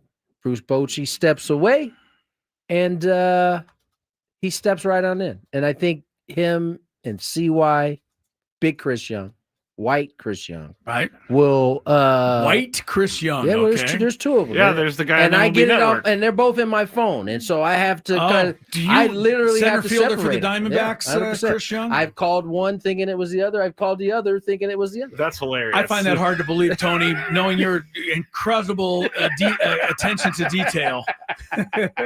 So I think they're going to be aligned perfectly. I think it's a great situation for him. So shout out to Skip Schumacher. I don't know him, but he went to Aliso Niguel High School, which is up here in Aliso Viejo. And the only reason I know that is my cousin's son, Harrison, who's a right-handed pitcher, and he's trying to get a college thing now, just graduated from Aliso Niguel, and they love Skip Schumacher there because he holds all the records when he played there. Skip Schumacher, when I got to he was a big deal there. Double-A, he was already there, established. He was a big he was deal. a big deal. I was like, oh, this is the guy I need to be Anybody chasing call down. him Jared? Is that his real name? Yeah. I've never heard Never anybody even heard call of him before. Jared. Huh? Yeah.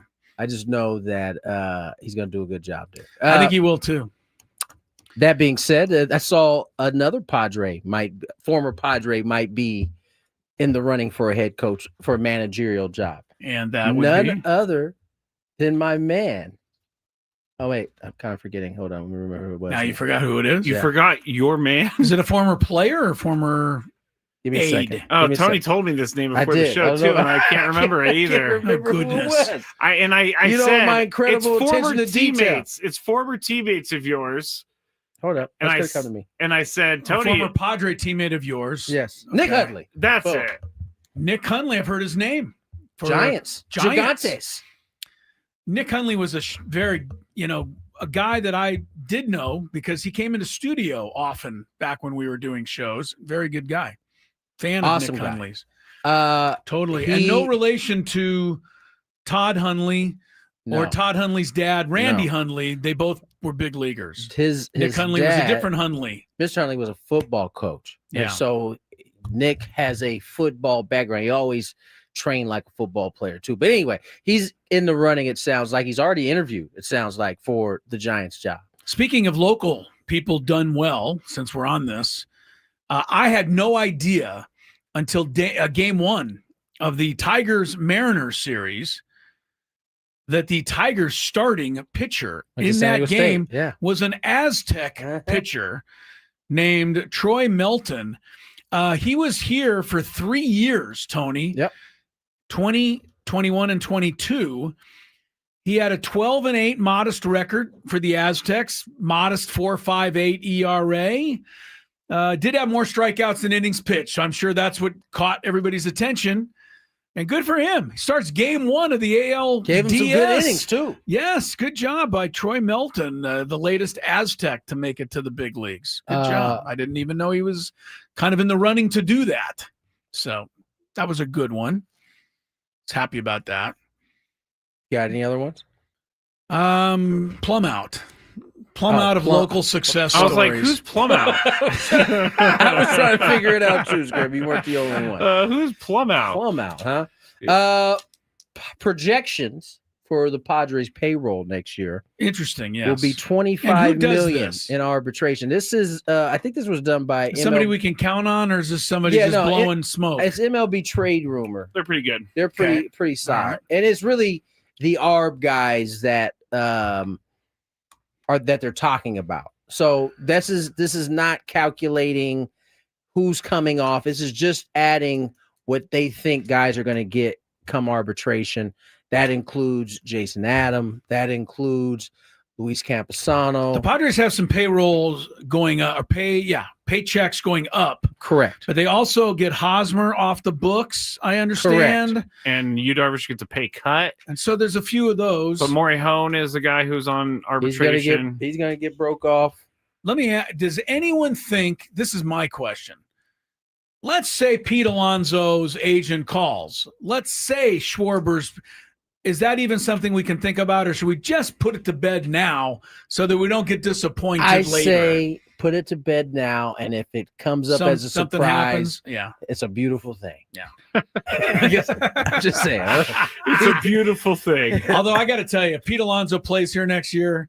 It's going to drive me crazy watching that guy try to play first base. It'll absolutely drive me crazy. All right. Have we seen what Kyle Schwarber's been doing during the playoffs? Kyle Schwarber's a DH. He doesn't have to play first base. No, I know that. Pete Alonso he makes the plays. It just may not look. Have you seen his throws? Yeah, yes, he got like 6 pitchers injured this year as they were trying to leap and catch his throws, covering first base. Just throws them at his face. And he's all over the place. Got guys doing gymnastic moves to try and catch the throws. Anyway, I'll take them though, if that's what it comes down to. Do we think that the payroll? Are we even going to go? I was thinking, do I even want to go in this direction? My guess is that I would be surprised if it goes up.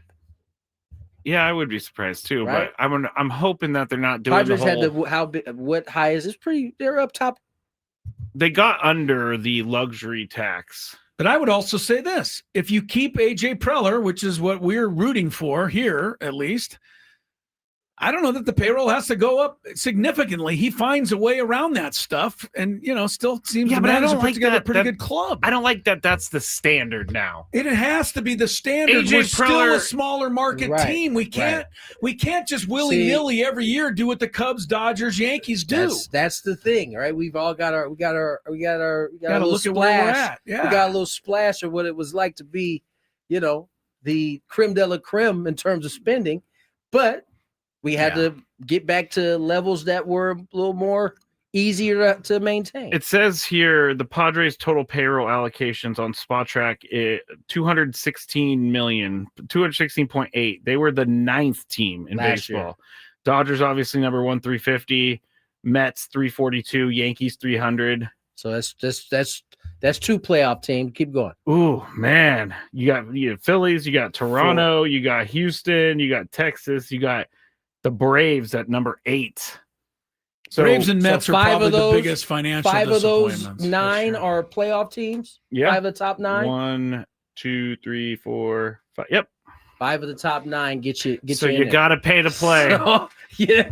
You gotta at least by that standard. If you listen to the head football coach at Oregon, that's the way it goes. Now, if you don't want to be the big boys, then don't come to the dance. Right. That's right. If you look down though, you see the Brew Crew there. They're probably towards 23rd, the 22nd, 22nd. The Marlins. Did they make a play? No, but they were pretty good. They were the lowest payroll in baseball at $68 million. We're only talking about teams that made the playoffs. Who else? Cleveland was number 25. There you go. That's the lowest one. So I mean, and the Reds were 119. They were number 23. Okay, so there were 3 teams in the 20s. Pretty good. The Tigers 17th. Okay, right in the middle. But they're gonna have to pay Scooble soon. So waiting their time. Yes. All right. Nonetheless, let's get to break. I don't want to do a fantastic. Fantabulous sports game missed show. This game. I love it. I have not played in a while. Love this. It's been nice. Fans, they don't want to miss it. They love to listen to your demise. Fantabulous sports game show on the other side.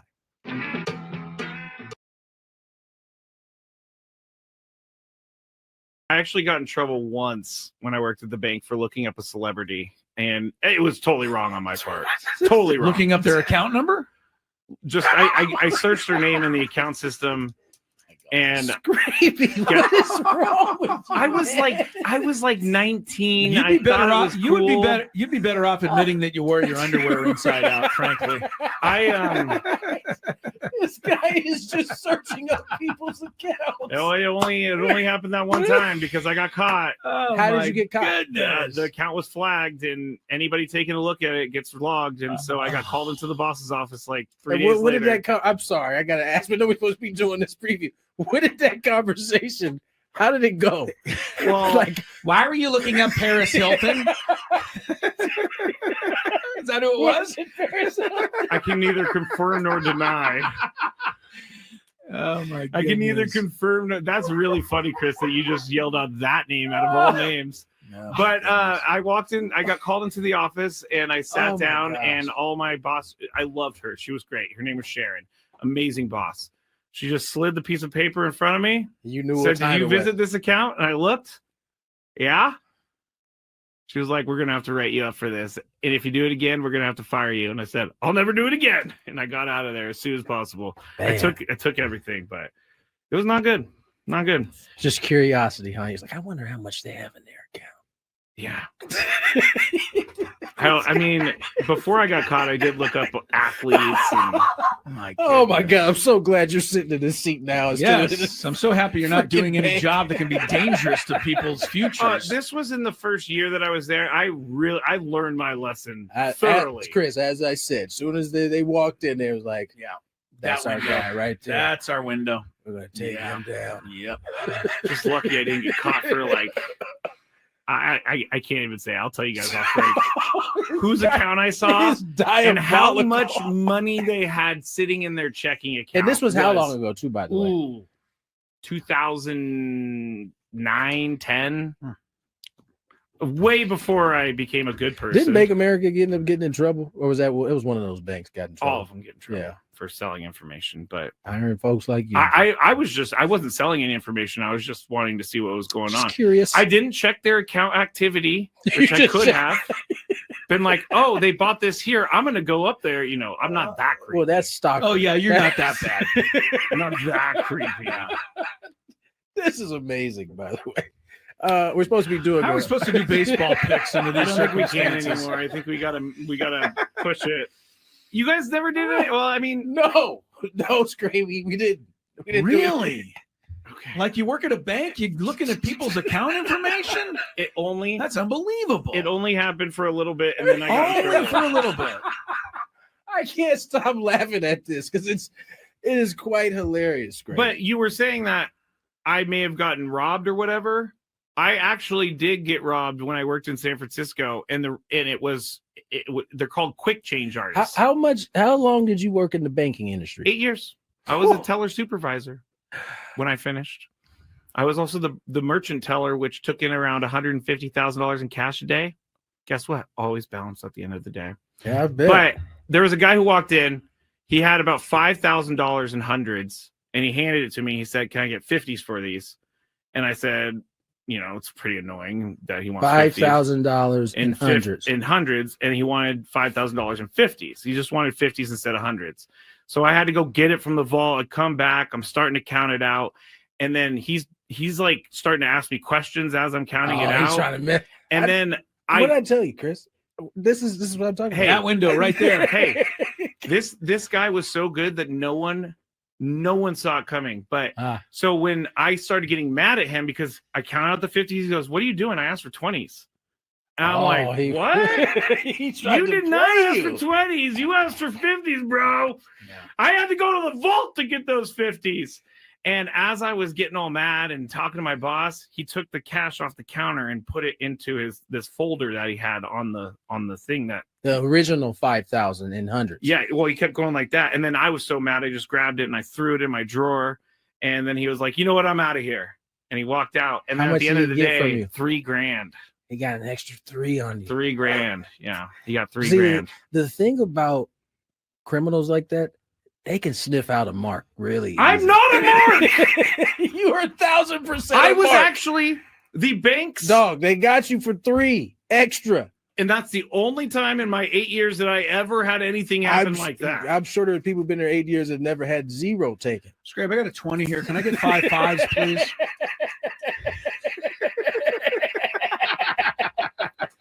I hate you guys. Let's get to. I think that makes it 11:31 in Pango Pango. This hour in 97.3 The Fan brought to you by U.S. Wellness Meats. Give me some of that meat. Give me some of that meat. U.S. Wellness Meats. Give me some meat. There we go. Offers 100% grass-fed beef, pork, meat. poultry, wild-caught seafood. That's Come on, wild. Get out of there. I want meat and more. It's all shipped free meat from family farms. Get 20% off your first order. U.S. Wellness Meats. Where are you reading this from? I think we need to get rid of that. That is not in today's document, sir. It might have been in yesterday. I think we need to get rid of that sounder. I didn't read it yesterday, so they're getting it today. Good for them. Okay, well let's actually do the sponsors. Just reading random See what I do with people? I'm like, for sure. This hour is brought to you by Staples. Oh, it is? Your local Staples has hot no. deals and super low prices throughout the store on everything for your business. And right now at Staples, save up to $125 off your print order. Exclusions apply. Visit staples.com/print for details. Ends 11/1. Plus, save even more with the Easy Rewards program Chris, at Staples. Where did you get that read from? I have yesterday's sheet still. By the way, my sheet says that in the 4 o'clock hour, the hour will be brought to you by IHOP. So just a little look ahead That's for all of you that's people. definitely Nice job. yesterday. Nice. No, that's in here today. IHOP? That's today. Yep, 4:15. Oh, 4:15. Coming up in the Gotcha. 4 o'clock hour. Gotcha. Yep. Gotcha. All right. By the way, 4 o'clock is also the start time for the rain-delayed Mariner Tiger Game 3. So that will be getting underway finally in Go about 20 Mariners! minutes. Okay.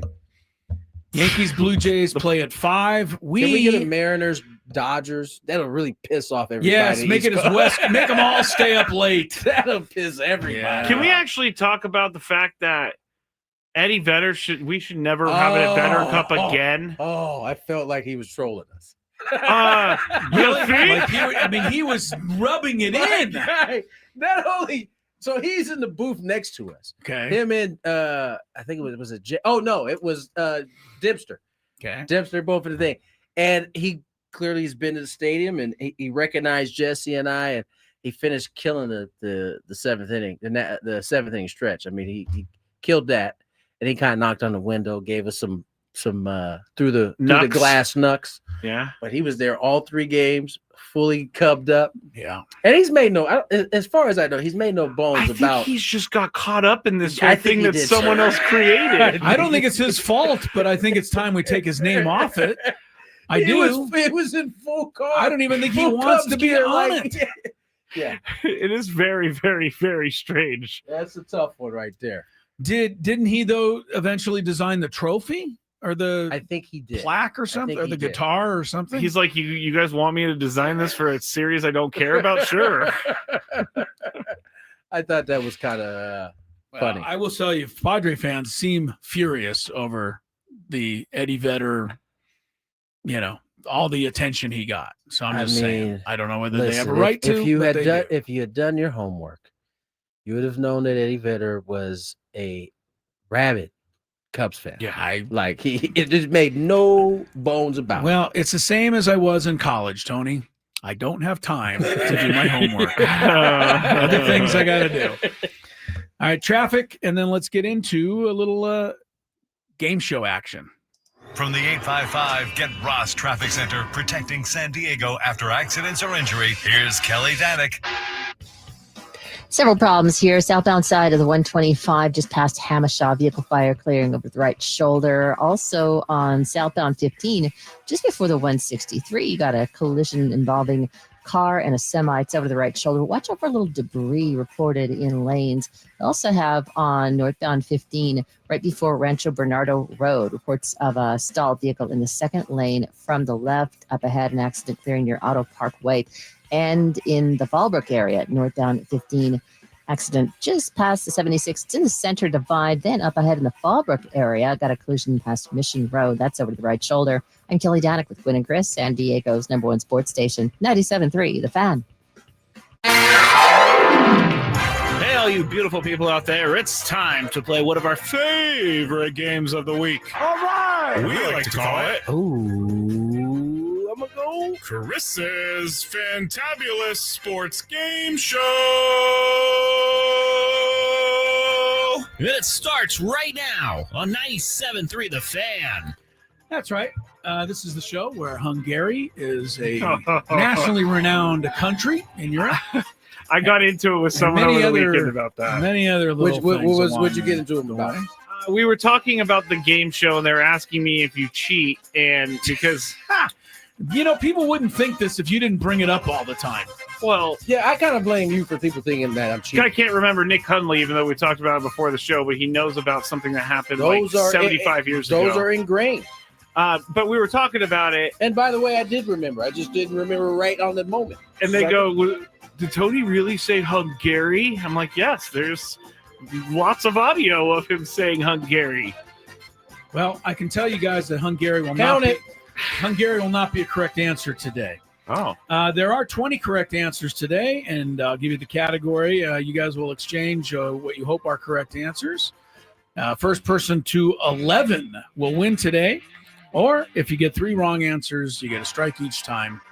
3 strikes and you're out. All of you can play along out there. See if you can outdo Tony and Skraby. Today's category, you got to name the 20 baseball players who this year hit 32. That is the line of demarcation. 32 or more home runs. Simple as that. When I first set out to do this, I was going to do RBIs, and I thought, that's way too hard. So we go with the Skraby easier. might have been in trouble with RBIs. Yeah. Come on, Skraby, you play fantasy baseball. You should know this. I pay kind attention of stuff. to stats on a daily basis. Well, that should be This up is your why alley you should then. see him then all the time. So I don't want It should be anyone- like popping you in your forehead.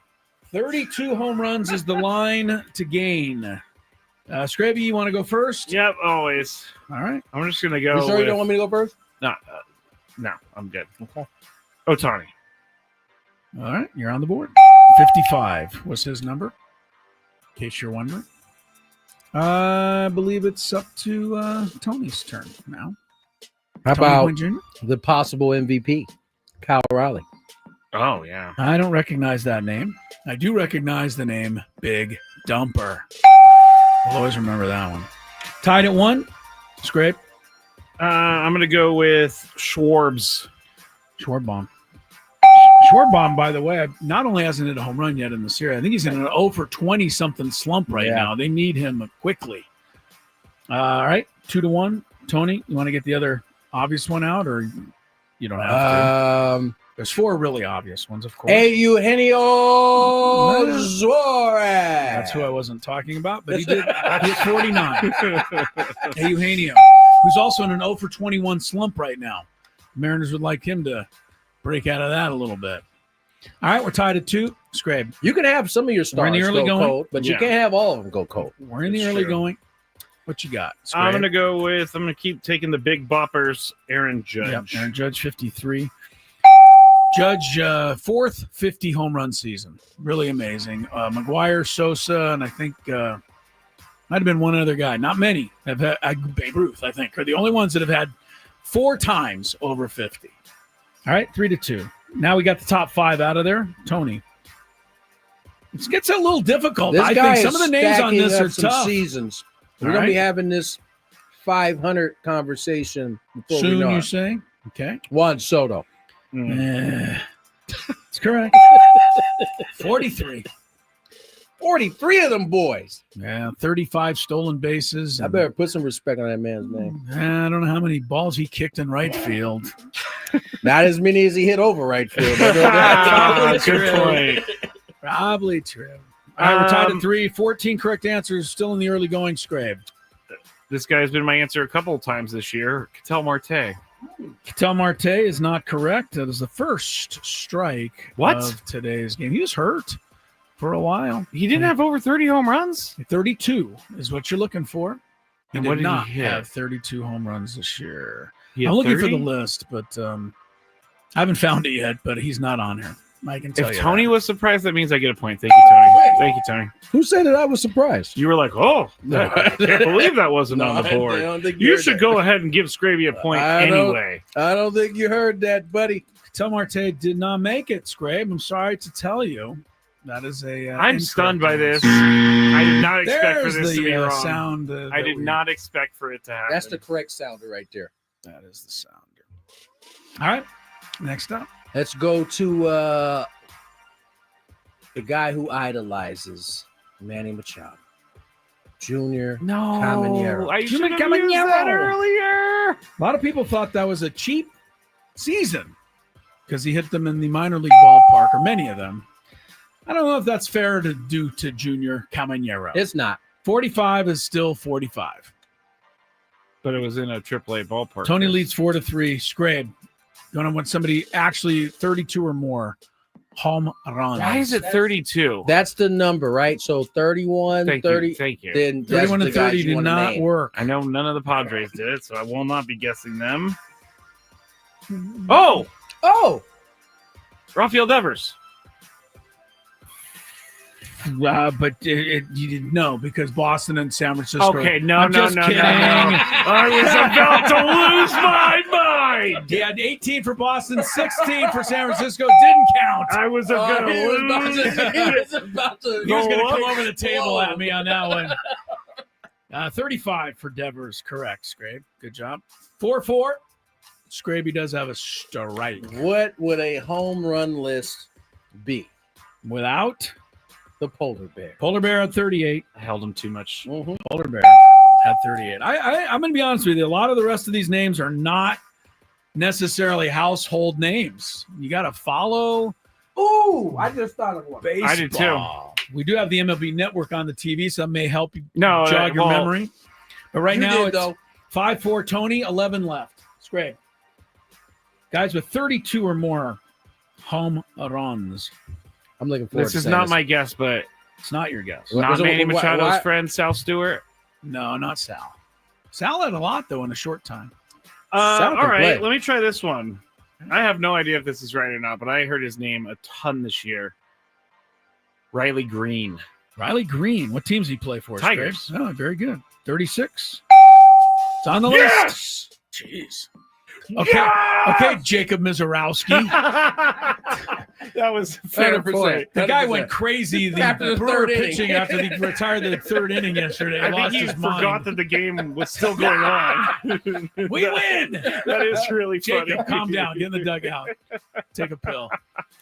Tied at 5. 10 left. 10 down. 10 to go. 10. You've heard of these guys, but it's not. I don't know they're gonna all jump out. Oh, Tony, I'm gonna take great pleasure in naming this next one. all right.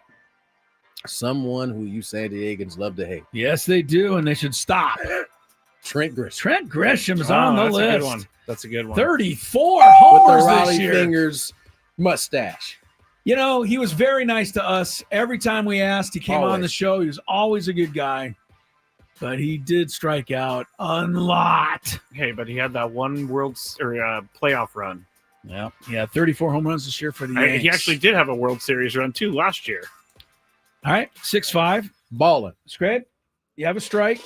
You got 9 correct answers. You need 32 or more home runs.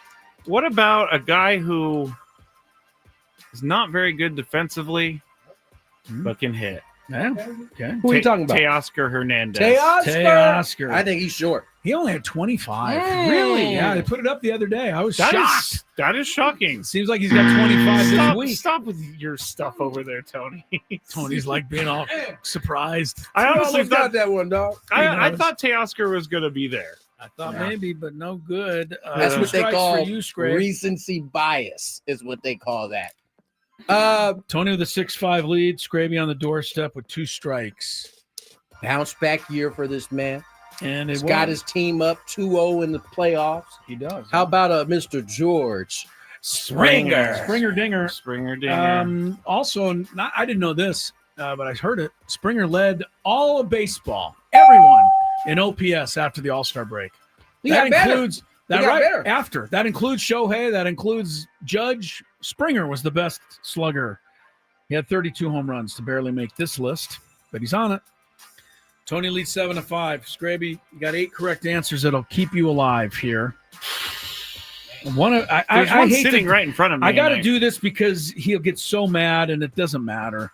One of these guys is on your fantasy team. You talked about him all season. It drove me crazy talking about him. Thank you. Nick Kurtz. Yeah, I got to give you one. Nick Kurtz is right here. 36.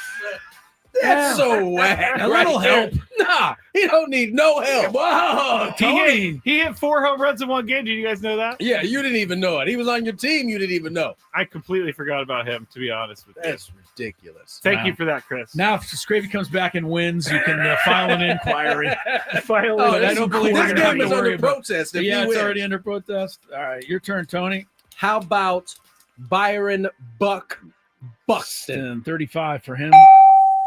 You don't need any. I could help Skraby the rest of the way, and it wouldn't matter, Tony. I don't think you're going to miss one. 8-6. 6 left, Skrabe. I don't have any more clues for you, so That's fine. off you go. He said, that's fine. See, I'm not sure about this Oh, one, yes. but I do know he hit at least 30. I'm might not have. sure if he got to 32. Oh, it's a question. Can I turn there? No, I've just turned off his mic. You turn my mic? No, Tony's. Check it out on the. Hold on, give me a second, because this is it for me. Yeah, take your time, buddy. Take your time. Hey, Skrabe. Skrabe. Skrabe. Wow. Julio Rodriguez? Wow. Is this what we're doing now? Julio Rodriguez? I don't know. Are you asking or telling me?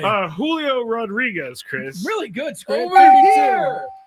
Over here. He's on the TV screen right now. Wow. Honestly, I thought about him, but I No, didn't think you he got didn't. there. I No, didn't think you he got didn't. there. You didn't think about him No, at I all. did. I just didn't think he got We there. don't believe you. I promise you that. Scrappy putting the pressure on, All right, Tony. that's fine. Chris, is your neck okay? I got this. I Is your told you I neck golfed okay? today, and it's a little tight. Oh, okay. A little tight. Wow. I'm sorry I about never that. thought I'd see the day. I never know. thought I'd see the day. I feel sorry for him. Why? Thank you. I don't know. Thank you. Go ahead and put Joe Adele down for Joe me right Adele now. winner. Would have Tony, never you're not got gonna that miss one. any Would anyway. have never got that one. 37 Yeah, for Joe baby. Adele. Tony is incredible at this, really. All right, 9-7. I really Scraby, wanted got Junior no help Caminero left because for you. it would have made me look kind of smart. Got That- four. that All would right, be here's nice. the guy that got at least 30, 4 answers left. but I don't know if he got to 32. Francisco Lindor. That's Nope. going to be Game time. Game time. He didn't make 32, so Scraby strikes out. Tony wins it 9-7. Tony, you want to just get the other 4 or just show how smart you are? Are you going to get all 4 of these? I don't know if you're going to do that. There's your dancing music, so you can enjoy your victory. It's up to you. I mean, the Tony. really only one I had was Julio Rodriguez, and Okay. and you over there. All right, well, I'll give you guys a little No clue. help. One of these guys homered against the Padres. There was a billion people. No, in the playoffs. Oh, in the playoffs. Oh. Michael Bush? No, yes, Yes. And another one homered against the Padres in the playoff. Right. Seiya? Seiya Seiya Suzuki. Suzuki, They yeah. both got 32. Bush had 34. The other two, one guy hit a grand slam against the Padres this year, and everybody wanted to trade for him for a while. We never got him, but his name came up a lot. Taylor Ward Oh, at 36. yeah. And the final guy, I don't really have any good clues for him, but he has a great last name. Vinny Pasquantino. Sasquatch, right? Is that what Yeah, it's called? 32. Pasquatch. Pasquatch. It's not Sasquatch. Every time he hits a home run at home, they have a Sasquatch that Which goes walks running out across on the, the board. field. Yeah. Those are the ones you didn't get, but Tony wins. He's What's remains new? champion All right. of the Fantabulous Sports Game I think it's Show. time for us to end that game. I don't think It is so. never going to be time to end It's that a great game. Never going to be time to end that game. Unless, I'll say this, if the listeners want it ended. Oh, I'll listeners, put do you in want their it ended? hands. Chat. No, they're not going to want Chat, it do you want ended, it so- to Chat, do you want it to end? No, they don't want it to end. They don't They want love it to to see end. you go down week after week after week. It is week after week after week. Your chance to win stuff in trivia with Chris First of the Fans, 833-288-0973. Eagles fly into the Big Apple to face Jack.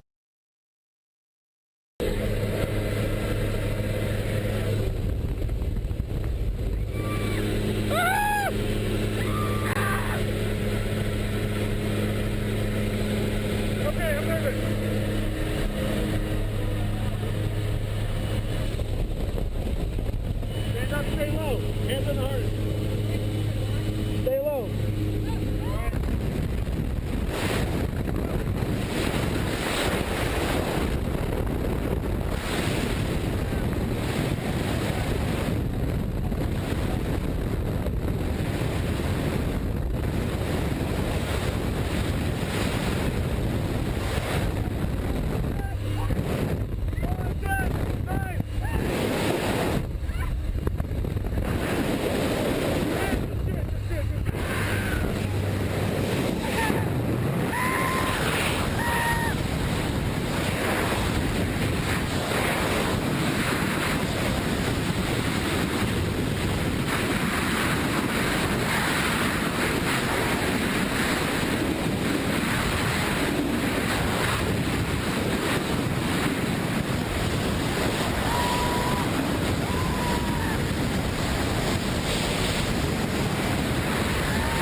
time.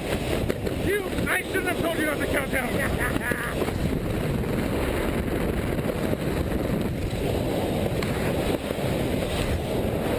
That was pretty fucking awesome. Okay, make goggles down to your neck. Crash landing, huh? We're gonna crash land. More or less. We're gonna hit the ground. Keep my feet. All the way about it. Pick up. Punch up. Lay it on all the way down. Let it break. All the way. Here we go. Up there.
Oh, you idiot. I tried.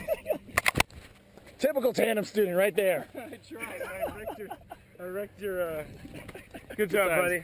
Fun, huh? You need help with anything?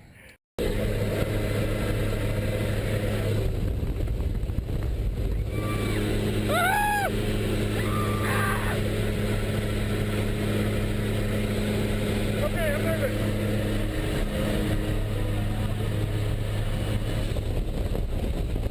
Stand up, stay low. Hands on the heart. Stay low.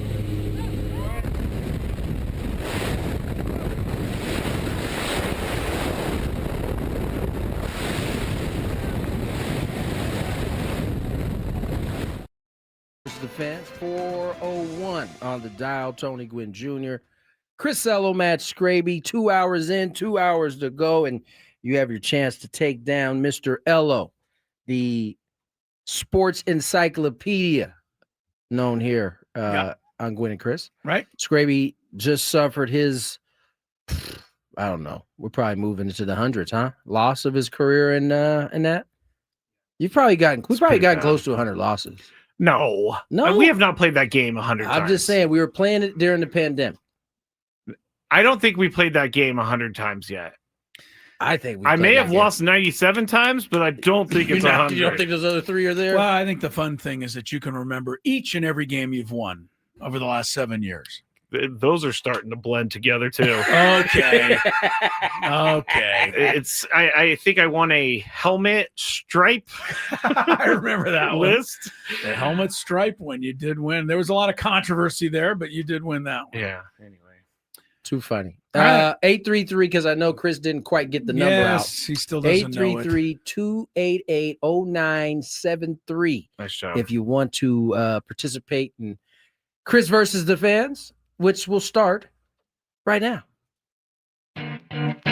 If you had one shot, one opportunity to take down the human almanac himself, howdy do. Now is your time. Listen to me, this guy is dangerous. Now is your opportunity to win a prize. Well, I hope you know Gen 4. Chris versus the fans starts now on 97.3 The Fan. All right, we have a new prize for qualification today.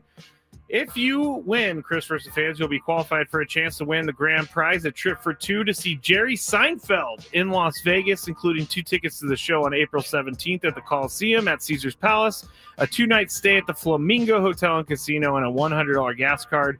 Jerry Seinfeld returns to the Coliseum at Caesars Palace on April 17th and 18th. See Ticketmaster.com for tickets. I want to get to a point where I can do like 2 days, work for 2 days, and not have to work the rest of the year. Seems like Jerry Seinfeld is very selective over. So probably give him 2, but 2 days of work for him. Jerry is plenty. Seinfeld can afford to be selective. Oh, I know that. He actually could do 0 days of work, I'm sure. Be fine. Man, first play of the game in this replay review. Umpire got it wrong. Yeah, overturn it. I got to read the rules. Yes, I kind of just started paying attention to TV.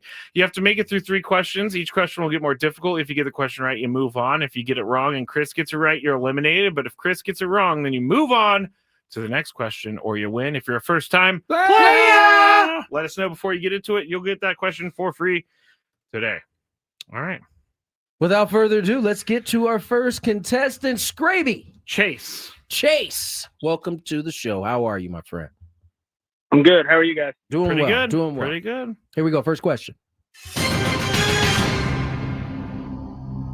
What team got the first overall seed in the American League this year?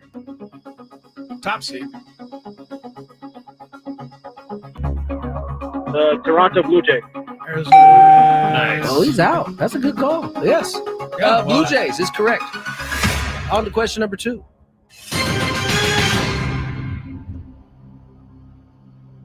Who struck out the most in baseball this season? Hitter. What hitter? Yes. What offensive player struck out the most? Was it Ellie De La Cruz? Ellie De La Cruz. I had a few. He's much better with the strikeout. Not this year. the leader. Yep. I think can I say something about him real quick? Mm-hmm. I like when I see young dudes like make an effort to change something. Make an effort not to walk back to the dugout so many times. And he was doing all. I mean, second half season wasn't great for him, but I appreciated seeing this dude like spread out. I mean, he was trying everything just to put the ball in play. Sorry, Chris. Go ahead. My answer is probably at least this guy. Yes, he guessed wrong. He guessed Ellie De La Cruz. Yeah, I get a chance. Sorry. This guy was ahead late in the season, but I didn't get a final. But if I'm right, he also is somebody that can have to change or he's going to lead the league every year. James Wood. What? Wow. That's the guy that the Padres traded. Oh. Wow. Yeah, I'm sorry, he was way Chase. up there. Sorry, Chase. 221. Yeah, he struck out a lot. Is that what's the record? He's getting close. I think Reynolds had that record. Mark Reynolds. Yeah, not Harold. He did it like he did it. I think he might have did it 3 or 4 consecutive years in a row. Ellie De La Cruz had 218 strikeouts last year, 181 this year. So Yeah, he dropped took it by a notch. Yeah, that's nice. good. Yep, go ahead. We need a new contestant. Oh, yes, we do. And let's go to Thomas in San Diego. Thomas and SD, welcome to the show. Hey, good afternoon. Hey, Chris, please don't ever stop the game. It just shows us how brilliant Tony really is. And well, never mind. Yeah, no, we get the gist of it. See you, Thomas. Never mind. See you, Thomas. All right. Sorry, Skraby. I love you, okay. brother. It's okay, Thomas. James Wood, I just appreciate to it, clarify, guys, Mark Reynolds all-time single-season record 223. Adam Dunn second, 222. Oh, he was right James there. Wood third, 221. Man. So, all right, off we go. Question, was this one? Yep. Number 1. Skraby, you really dug deep on these ones, but I must say. What team is leading the Yankees Blue Jays series? It's a question number 1. What team in the Blue Jay Yankee series is beating the Yankees? Okay, maybe that one was a little. Maybe that one was a little stupid. What color is an orange? Well, there's a couple different answers. Oh, question number 2.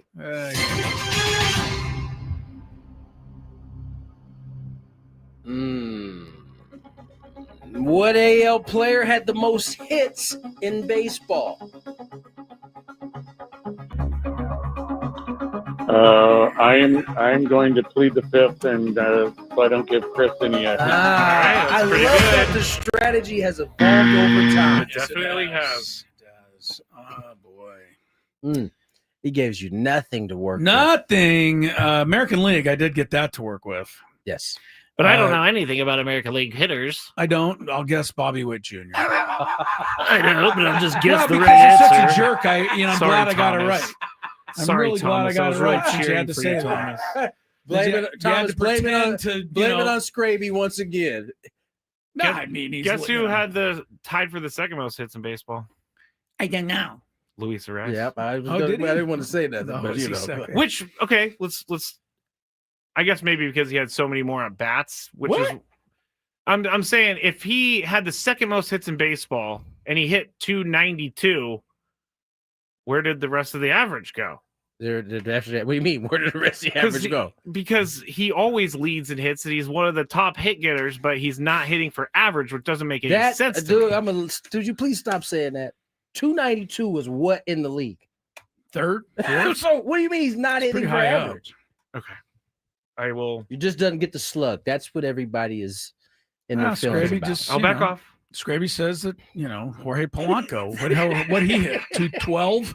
Jorge Polanco. Just because he had 2 home runs yesterday, all of a sudden Polanco's going to the Hall of Fame. I mean, it's ridiculous. Well, I just like it when you tell me that players are bad and then they're not that bad. Can we finish our Polanco hit 265 with 26 home runs. I never said he was bad. I said I wouldn't trade him Chat, for a rise. help Everyone me. else said they would. You gotta lean on the chat. All right. Can we get another contestant, buddy? Chat. Oh, yes. Please help him, chat. He needs your help. He needs your help desperately. Let's go to Dylan in Escondido. Hello, Dylan. What's up, boys? Hi, Dylan. Representing North County. Let's go. First question. Good luck.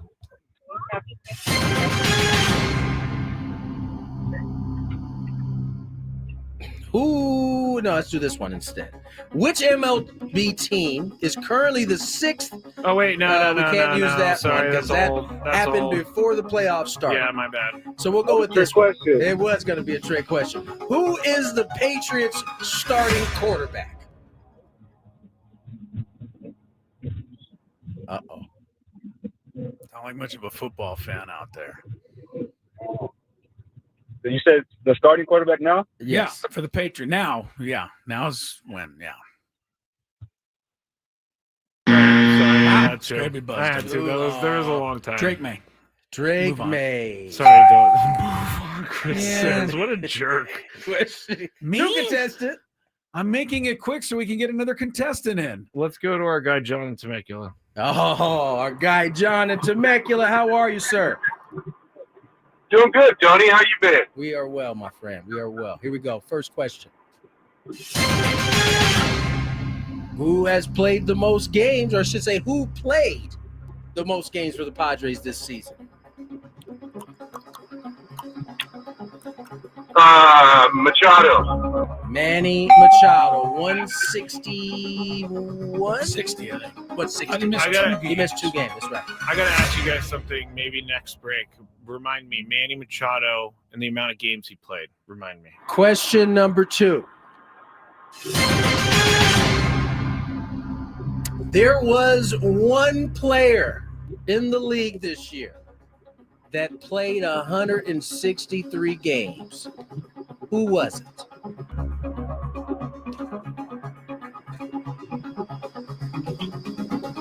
Oh, boy. I have to ask myself if Chris knows this one. I have no idea.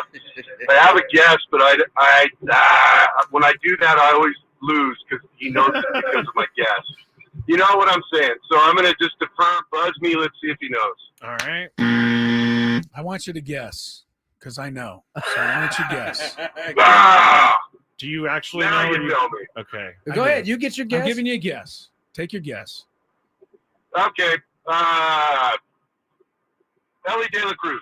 No, L.A. De La He did Cruz. play 162. Did he? Yeah. Well, the only way you can do this is if you're traded And you in give the up an middle of off the day, season. yeah. You got to be on two different teams. It was Devers was the answer. Raphael Devers. Sorry, on the John. last Thank day. Good one. Yeah. It's all right. Thank you, John. All right. We're at 412, buddy. All right, we are going to do tiebreaker. Tiebreaker. Who is our? Okay, let's just do Ellie De La Cruz. He's already up on my thing. Or actually, you know what? Jorge Polanco is up on my thing right now, so we're going to do Jorge Polanco. He's got a 12-year big league career, Chris. Yes, he does. All right, let's go to Hector. Hello, Hector. Yes, Do you know how the tiebreaker works? sir. Yes, sir. Okay. All right, here we go. All right, Chris, I'm going to ask you for a number. You're going to give me that number, and then Hector's going Jorge to guess. Polanco trivia number here. Yes. Hector's going to guess whether or not the actual number is higher or lower than what Chris guessed. Chris, how many home runs has Jorge Polanco had in his career? In 12 years? In 12 years. 150. 150. Hector, is the actual answer higher or lower? 12 years, so you're thinking, hold on, I'm trying to do the math. You get 24. I'm going to say higher. I'm going to say higher. Higher. Hey! Stay there, Hector. Chris is really good about ballparking things. He's fantastic. Because he's hit 154 home runs in his career. Yeah, that was close. But Hector got it. Nice Good job, work, Hector. Stay on the line. You are Mr. the Skraby winner will get you today. info on the other side. Very All good. right. I have a question for you guys. Oh, wait. Okay. Ask your question, then we'll go to break. Maybe we should go to break and then you ask your question. I'll ask the question, then we'll go to break. Like I said, go ahead. Manny Machado played a ton of games this year, trailed off near the end. Do we think he needs to play less games next year? That's something that I'm going to need an entire commercial break to discern. Okay. More and I need Chris to on the hear other side. traffic too. Yes, that Okay. too. From the 8-5.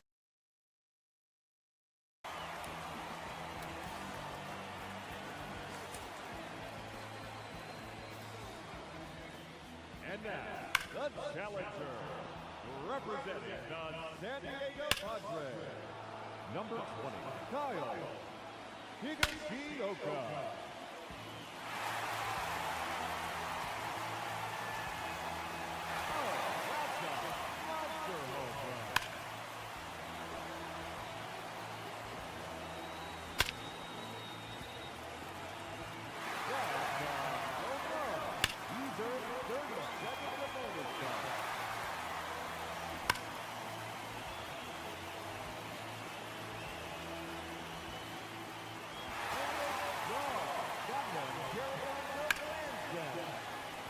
Just 1 minute remaining. 4 in a row now. It's out of here. That one up into the monster seat.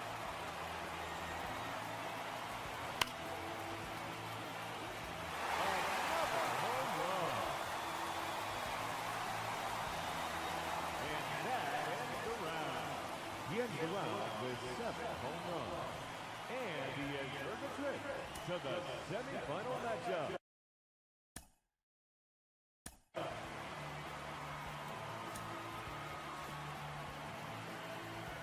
Now the challenger is a semifinal matchup. Number 20, Kyle Higashioka.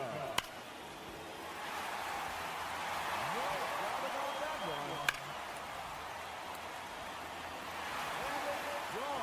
That one carried on Joe Lansdowne. That one is gone. He now has bonus time. Just 1 minute remaining. No question about that one. And tapped it up to put up in the championship matchup. And that ends the round. Finishes.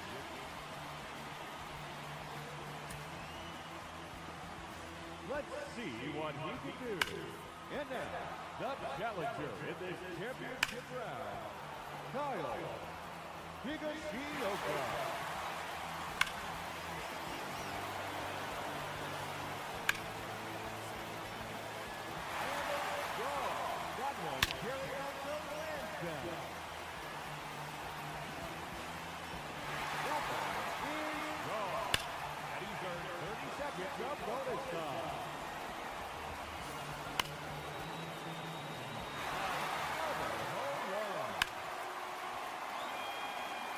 Just 1 minute remaining.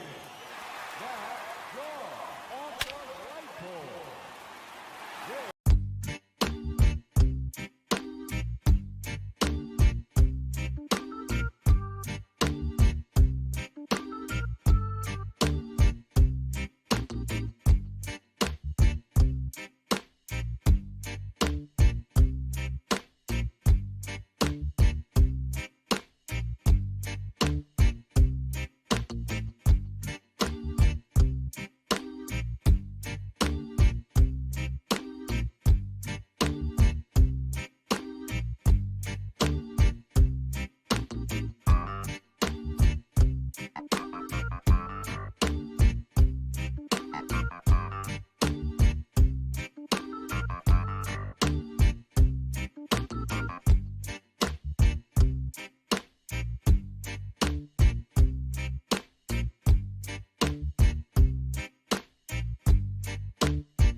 Coming up, Big Five.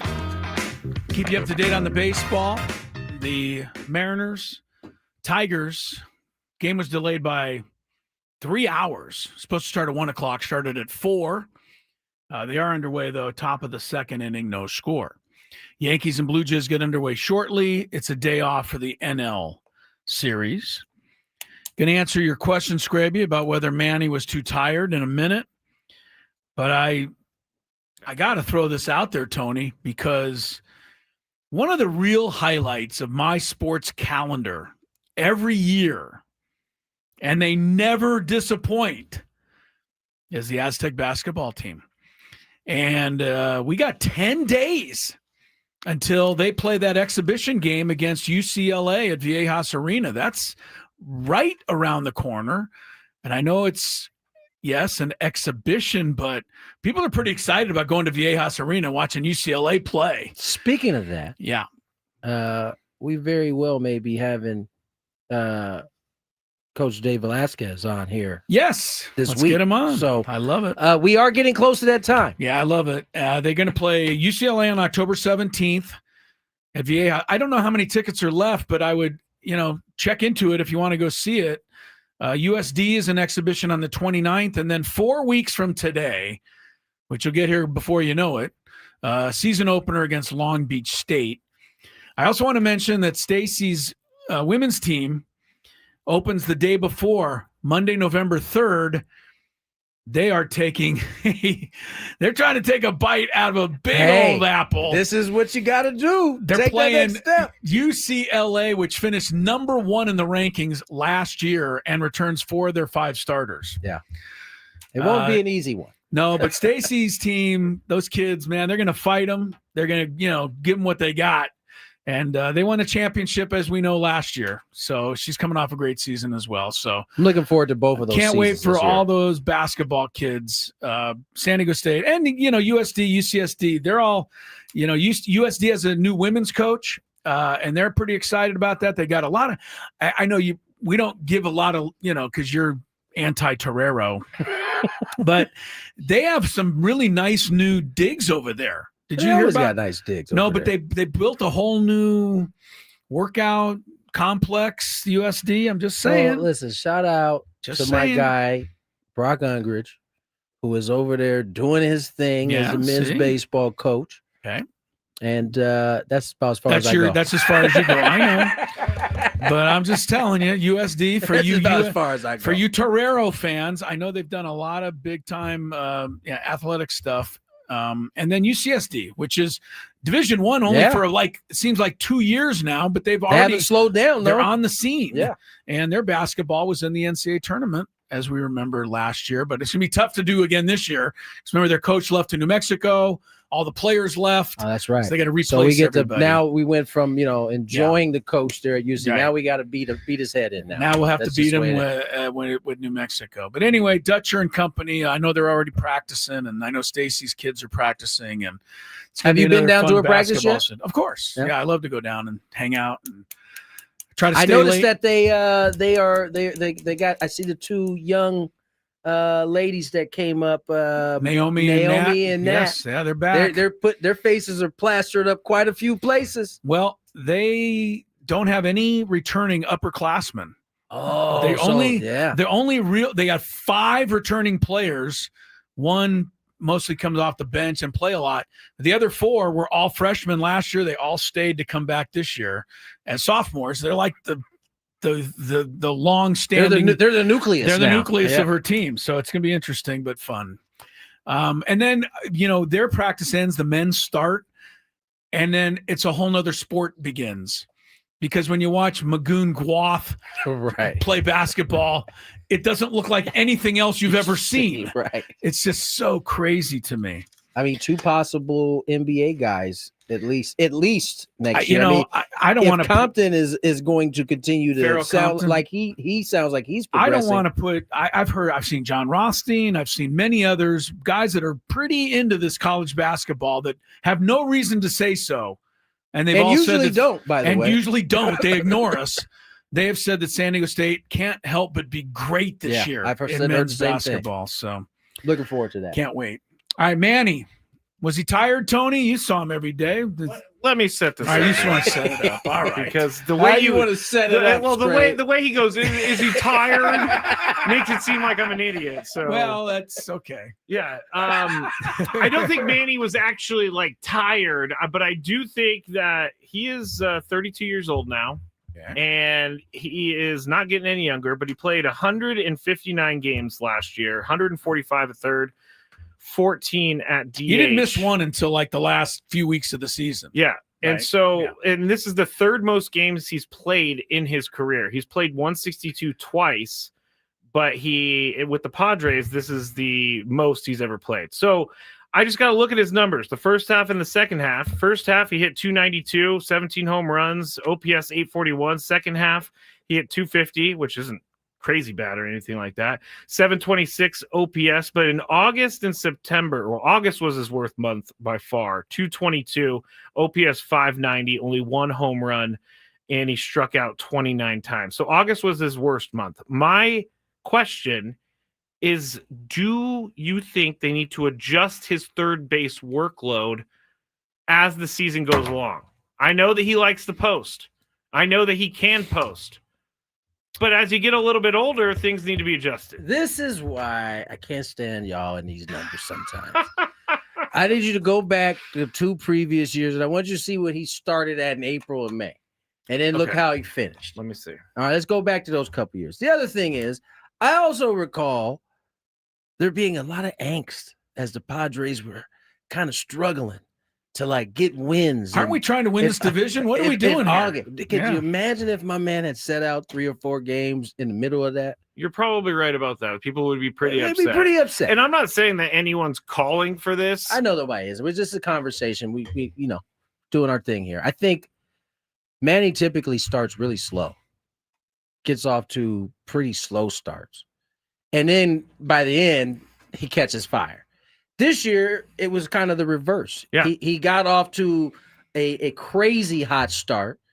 And then towards the end, he kind of went into a little bit of slump. So I don't know that it has anything to do, or there's any evidence that says that he was tired outside of, anything normal that he normally experienced. I just think he went into a rut late versus early this year. But ultimately, it averaged out to being pretty much on par what he is every single year. His first half last year, he hit 267, OPS 742, 13 home runs. Second half, he hit 286, OPS 876, home runs 16. And mind you, the time he missed, it was injury, and he was DHing more. I think the way the roster was set up this year was harder to get him as many DH spots when, as it turned out, right, you wanted Gavin Sheets and you wanted O'Hearn in there.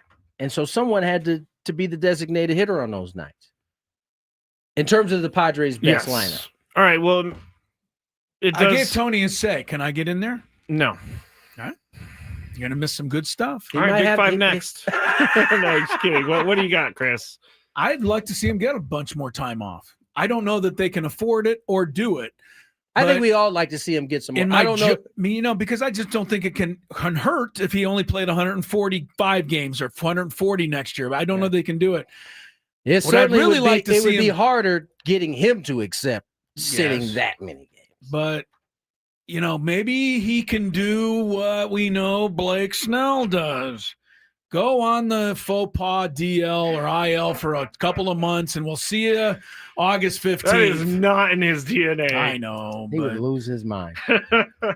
I know, but it is annoying me how fresh all these Dodger players all of a sudden look right now. I know Tony's rolling his eyes at both Tony of us, but that's fine. I'm going to stay with it. I'm going to stay with it too because it is really annoying.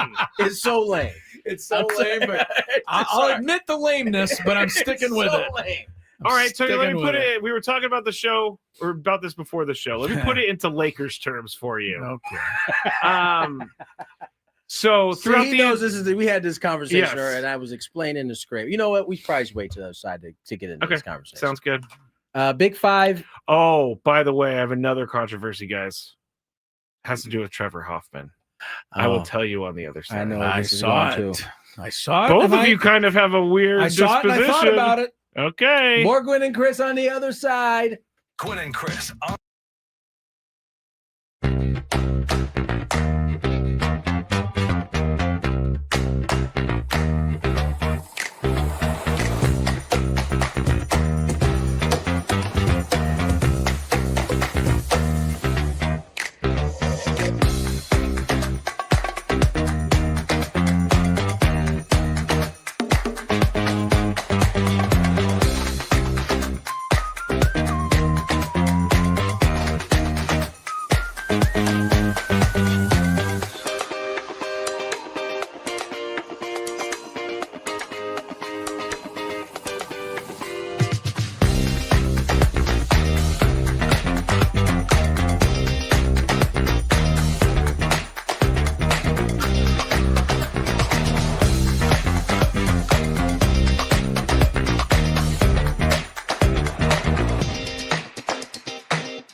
6 on the clock. Tony Gwynn Jr., Chris Ello, Matt Skraby. All right, went to the break. Skraby wanted to put something in a Laker version for me, and here's why. I was explaining to Skraby that in regards to baseball, I've never been able to be a fan. I've only been given the perspective as a young kid from a player, right? My dad played, so I only saw things from his perspective. I later had the opportunity to play. I only see it from that perspective. Now, basketball is the one sport where I am a fan. Yes. Probably an over-the-top at times fan. Yes. And so Skraby is attempting to reach me by putting it into NBA terms. Because Chris and I think it's really annoying that Dodger players have been out all year and then all of a sudden they're great in the playoffs, and it's really annoying. So it's nice to know that you can make the playoffs by using your second string guys, which most people and then can, bring all the fresh multi-gazillionaires in to play in the playoffs. Bring in the reinforcements. I'm feeling pretty fresh right now. Oh, yeah, all of a sudden my shoulder, I woke up this morning, my shoulder feels fine. Blake I'm going to Snell, go pitch. Glass now, every one of them was broken down. You're never going to hear them. You're never going to hear from these guys again. Don't even get me started on Roki. None of them could pitch, apparently, all season long. And say now they're something? all perfectly healthy and, seemingly throwing amazing. aspirin tablets. I, again, think we are victims of our own minds. Okay. When we hear Tyler Glasnow elbow, we go, oh, man, he's probably done for the year. It's an elbow. Like, of course, Tommy John, right? You hear his shoulder, oh, he's done. Like, there's no way he gets back. And, this happens in April and May, and then over a course of 3-4 months, they get healthy, and boom, here they are. Well, it's great when you start with no injury. You don't have to rehab from an injury. So you look at the Dodgers pitchers right now. Buddy. Just a quick look. Glasnow this year, 18 games. Sheehan, 12. Ohtani, 14. Blake Snell pitched so few that he's barely even on the list. You have to go way, way down there to find him. He had 11 starts. Now, all of a sudden, can't touch these guys. Can't touch Every one of them is 100% healthy. It's true. I'm trying to find anything to No, just, you're absolutely annoy right, me Chris. as I go forward in the postseason, and this is what I've latched onto. You were absolutely So right. you want to give me here's this the- Laker All right. comparison, buddy? So, what's your comparison? So I'm the waiting for Celtics, this one. your most hated team in the NBA. Yeah. The Celtics have, let's just say they have Jaylen Brown out all year. They have, they're going to have Jason Tatum mostly out for the rest of the year. Yes, they are. So when the Celtics are kind of like middling and they end up making the playoffs, but they weren't that great of a team, and then all of a sudden Jaylen Brown and Jason Tatum are ready to go and they end up beating your Lakers, you would probably be angry at that. I would be angry that they beat the Lakers. Yeah, I don't think I you'd be wouldn't angry be at how it angry. happened. It's like, listen, these dudes got healthy, and it sucks that they got healthy at this time. But they got healthy. If your team's good enough to get there without those guys, that's part of it. They still had to get there. I know Michael Jordan's famous 63-point game against the Celtics in the playoffs, which Larry Bird, by the way, calls the greatest game any player's ever played, because that Celtic team was one of the greatest teams in history, and they could not stop him at the Boston Garden. That happened after a season that he sat out almost the whole season. That's right. He had a with an broken foot, injury, right? An Achilles, and he got healthy like 3 weeks before the end of the season. So that Michael Jordan that day in Boston was fresh as a daisy, going up against all these guys that have been at the end of the season plus deep at this point. So it's happened. It happens, buddy. It happens, but I still don't like it. But I still don't like it. I'm coming up with reasons against my own argument, and I still don't like it. All right, let's get to the big five. Here's some traffic. From the 855 Get Ross Traffic Center, protecting San Diego after accidents or injury, here's Kelly Danick. We got double trouble heading up the coastline, northbound 504 Carmel Valley Road, accident blocking the two right lanes. Then up ahead before the racetrack, another crash. This one is over to the right shoulder, and southbound side of the 5, just past the 52, two-car collision over to the right shoulder. In the South Bay, Palm Avenue on-ramp to southbound 5, two-vehicle accident over to the right shoulder. I'm Kelly Danick with Gwynn and Chris, San Diego's #1 sports station, 97.3 The Fan. It's that time of the show when we check on the latest in sports. Only the most important topics and questions are brought to light. Stop what you're doing and listen. These news stories will astound and amaze you. The one, the only. Oh my God, who the hell cares? The Big Five starts now on 97.3 The Fan. All right.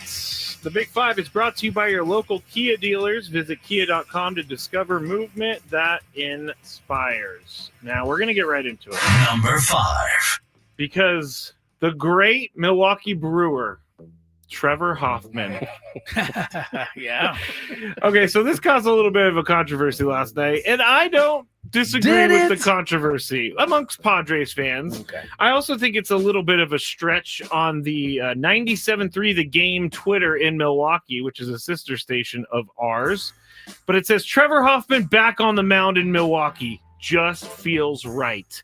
So obviously people are kind of upset that Trevor Hoffman threw out the first pitch of this game as a Milwaukee Brewer, which, yes, he did wear the Brewer uniform. Tony's up first today. Tony, do you have any issues with this? 0. I knew that was going to be the answer. You know why? Because he should have never walked out the door. They should have never even allowed him to walk out the door. And because they did, I believe it was the last team he pitched for. Right? Yes. He got a 600th save with them.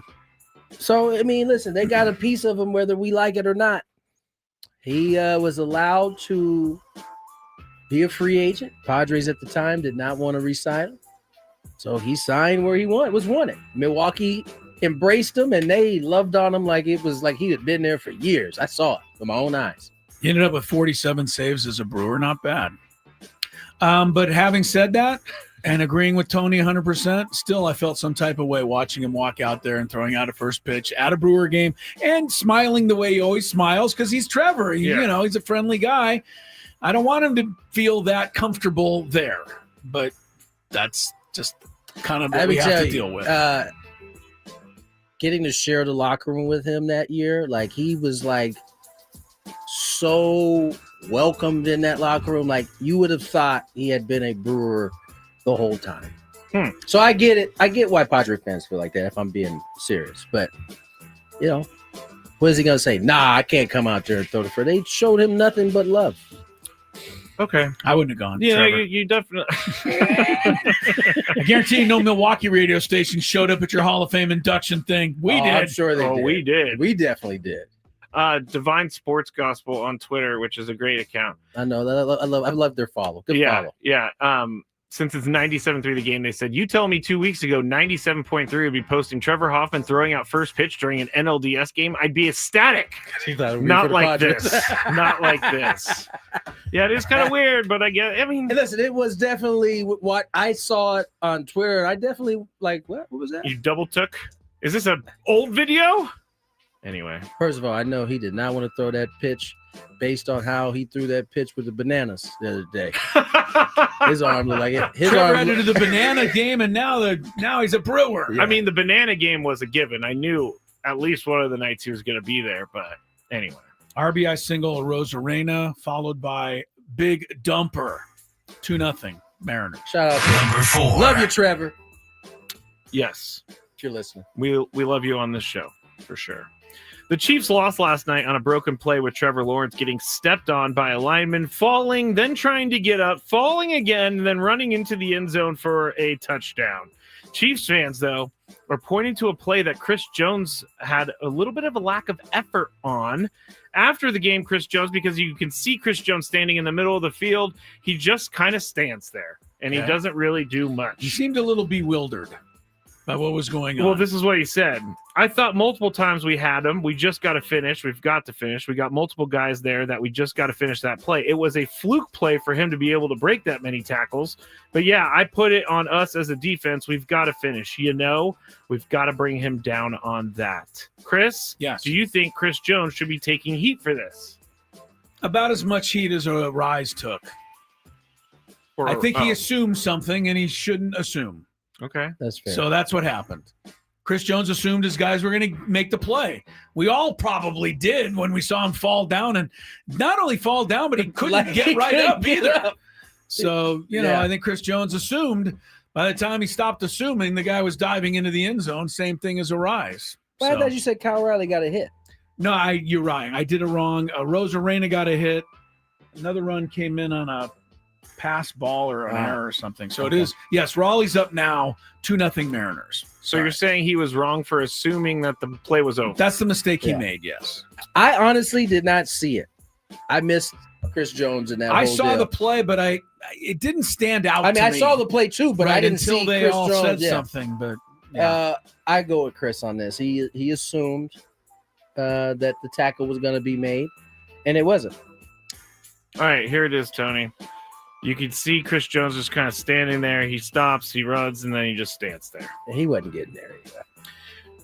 But anyway, go ahead. I mean, you're probably right. By the way, at the end of the He's not game, getting there. by the end of the way, that winning touchdown on the play before was set up by a pass interference call that isn't often called against the likes of the Chiefs. No. Oh, true. So I want to hear from you on that. Yeah, buddy. Mister, they How about never the call refs? against the Chiefs because that play gave Jacksonville the game. Yeah, because that they call. Okay, I'll tell you this. All right, here we Earlier go. in the game, he's Trevor got an excuse for it. Earlier I in the knew second it. half, Trevor Lawrence threw a interception that gave the Chiefs the ball back, like on their 5-yard line or whatever, which was totally pass interference on the defense that wasn't called. I pretty much think that Patrick Mahomes talked a referee out of calling an offensive pass interference yesterday. Get out of here. You But conspiracy. Well, whatever. theorist. Nobody talked the refs out of that one that gave the game to Jacksonville. at the Gave it end. to him. Sorry. So they're clearly not in the pocket. Because if they don't of the call it Chiefs. there, it's 4th down, and the Jags are still down by 4 points on the 20-yard line. I'm with you, Chris. Instead I of ball get it. went to the 1-yard Doesn't line. feel like you're with us. I get it. I get it. I was very happy to see the Jaguars. Now I'm getting heat over the way I say Jaguars because you do it on purpose. You've been messing it up all day. Well, because I do it on purpose because I got heat for saying Jaguars, which isn't Jaguars. Anyway. Number 3. Arizona Cardinals head coach Jonathan Gannon was also taking some heat yesterday for his sideline reaction to Amari DeMarcado's dropping the ball before he crossed the end zone line. He was in DeMarcado's face, and fans are saying it crossed the line. There's video of it out there if you would like to see it. But here is what Jonathan Gannon had to say about this yesterday. And he was fined $100,000 by the team. By the team. By yes. his own team. By his own team, yes. Which begs another question, but do you want to play what he had to say first? Yes, here's what he had to say about the situation. I woke up this morning and didn't feel great about it, honestly. And so in the team meeting, I addressed it. I apologized to Omari, apologized to the team. And I just told him I kind of let the moment of what happened get the better of me there. Obviously, like I try to be emotionally stable and calm because my job is to solve problems when during a game and kind of lead the charge on that. So it's not really who I am, who I want to be. And I told the guys that today. So it's a mistake by me. And it's just like everybody in there. Everybody made some type of mistake yesterday, which is, culminates to why we didn't win the game. And we can't let it happen moving forward. All right, so that was Jonathan Gannon, and again, they fined him. His team fined him $100,000. Which begs the question, who actually fined him? Because he's probably the guy that hands out most of the fines as the coach. Clearly not. He fined himself $100,000. I don't think so. Not. I know. So who He's actually like, I would did like this? to find myself $10. I was way out of line. Tony, you're up first on this one. Do you think his reaction on Sunday was too much? I didn't see his reaction. I knew this was going to happen. I did not see it, but I heard a lot about it. And the mere was fact, animated. And the mere fact that he felt bad about it probably tells you that he crossed over a little bit. Now, I will say this. I don't know that he wasn't in his right to be that furious. I mean, Very good. You just cost your team 6 You just points. made one of the dumbest plays anybody can make. I think it made it look bad was that he was being consoled by his teammates. When he came over and berated him. Yeah. Oh, I'm getting to look at it now. Yeah, no, it's not a good look. It's not a good Yeah. look. But that's the thing is we don't even know what he said. You know what I'm saying? Clearly it didn't look like it was something And nice. it seemed to me he apologized under some pressure from somebody who said you need to apologize. To me, it's more about the wussification of our entire sporting world. Bobby Knight probably would have ran on the field and taken DeMarcado's head off. And everybody would have said that's fine. He would have definitely had his mask. Everybody would have said that's fine. What would have, Bo Schembechler, Woody Hay? I know we're in a different era. I get it. But why shouldn't we be able to be critical of a guy who makes that bonehead of a play? I don't necessarily think he owed the apology. I don't know either.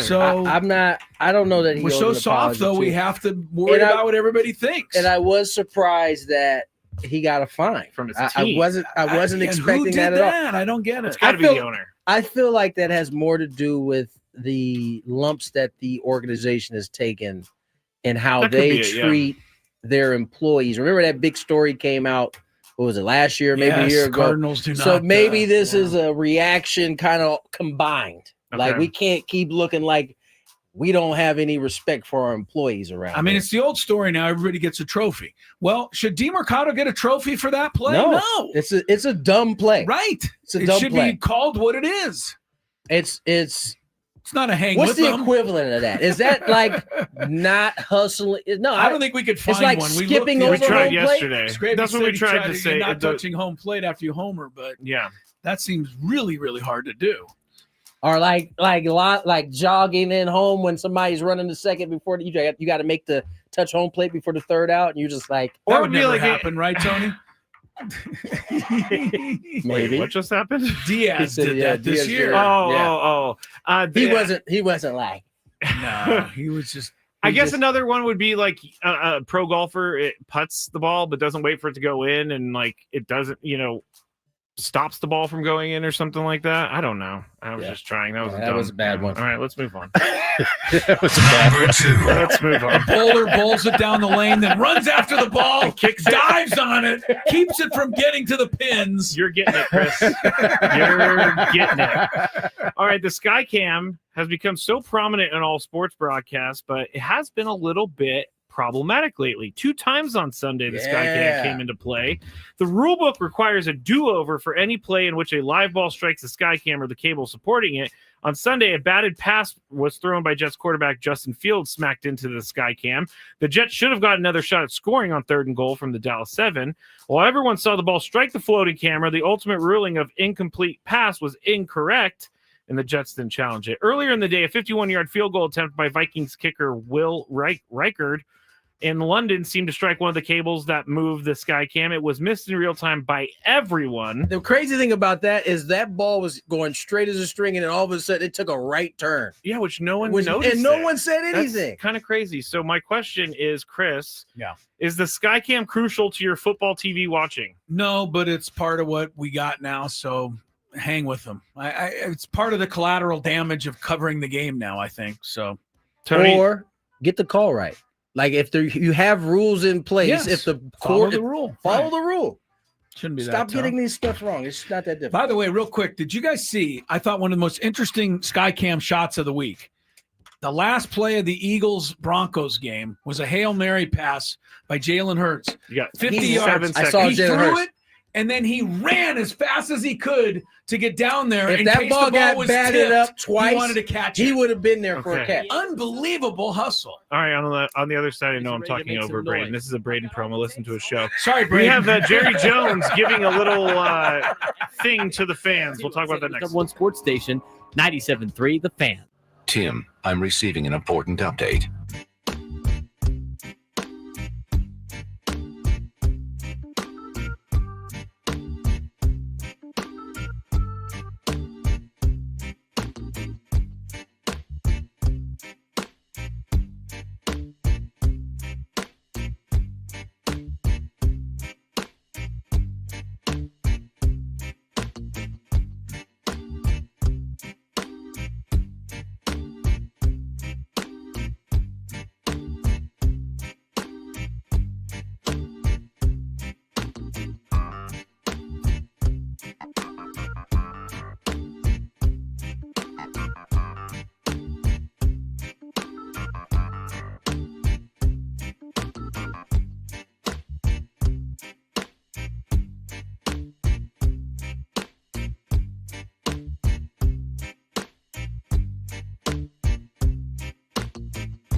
Brought to you by Nope.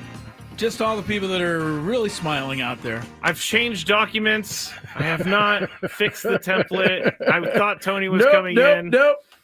I am in. What are you talking So about? if you're out there and you want to sponsor the happy hour, it's open.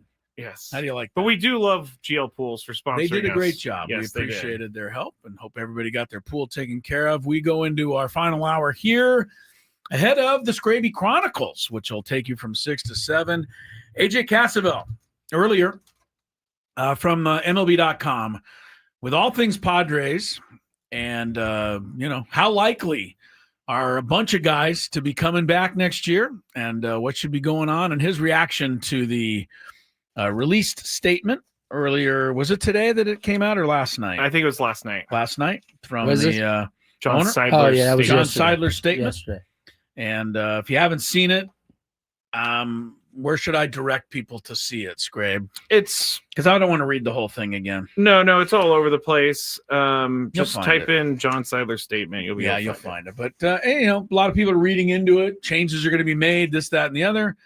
AJ Cassavell's thoughts coming up in just a little bit. If you missed them earlier, Mariners had to settle for 2 in the top of the third at Detroit. Remember, this game was delayed 3 hours by rain. Series is tied at 1. Logan Gilbert for Seattle trying to get through the bottom of the third with a 2-0 lead.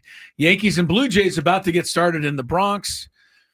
Let's go Blue Jays! And based on the overhead shot they showed, not too many people are going to be in the stands for the beginning of that game. They're going to be working through that traffic. Outside the Yankee I'll Stadium. tell you what, out this there. time of year, it is very nice to have a police escort because you're getting nowhere. Nowhere. I think you have to do it. If you're a fan, don't you nowhere. have to do the subway system? They I have would it, think so. and it works. Jesse took it. I don't. The year we went to the playoffs. No, we didn't because we had an escort, so we You didn't did, need to. yeah. We definitely have taken the train over to the ballpark in Queens. Skraby and I took that back to our hotel when we were there. We took it To New York. to City Field.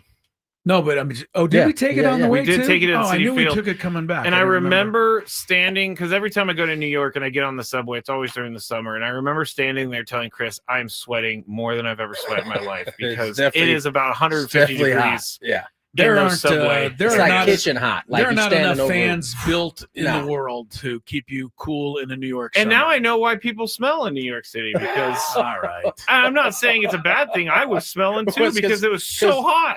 Because smelling is such a good thing. Glad you brought that I like up. to smell good. Well, you said you weren't insinuating that it was a good smell. You smelled No. With the guy who was holding on to the thing above me with Got the a little- got a BO. little BO? Yeah, that was not fun. Woo. That was not fun. permeating underneath your nose. Oh, as I think it's still you know, stuck the, to my the nostrils. cartoon smell, Yes. smoke kind of hits you. The in your green nose. waves. Yes, that's exactly what it was. All right. We got one to pay off, don't we? Yes, Jerry Jones. Jerry Jones. And the reason I'm doing this is the because Big Five wasn't over yet. it wasn't. We have one more. Jerry Jones has been fined Boom, boom, boom. $250,000, Which to him is like what to us? A quarter. Yeah. It's like maybe $25, but Okay. still not much to him. Like, does his wife? Does she even have the right to get mad at Jerry for blowing $250? Of course, she has a Large. Yeah. As Tony likes to say, high society. Jerry doesn't seem like he really cares who. No, has I don't think something he to would say. mind, but I just want. I know my wife would, have a thing or 10 to say about that. Yours would. For sure. Everyone else's out there would. Uh-huh. I'm going So to I just show wonder if this. Jerry has to hear that, when he gets back home. I'm going to show this on the screen for YouTube people. If Why you he want- got fined. If you want I to wanna see it. I haven't go seen to search YouTube 97.3 The Fan.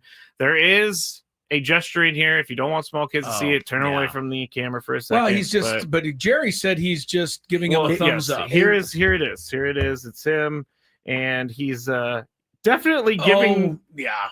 He's definitely.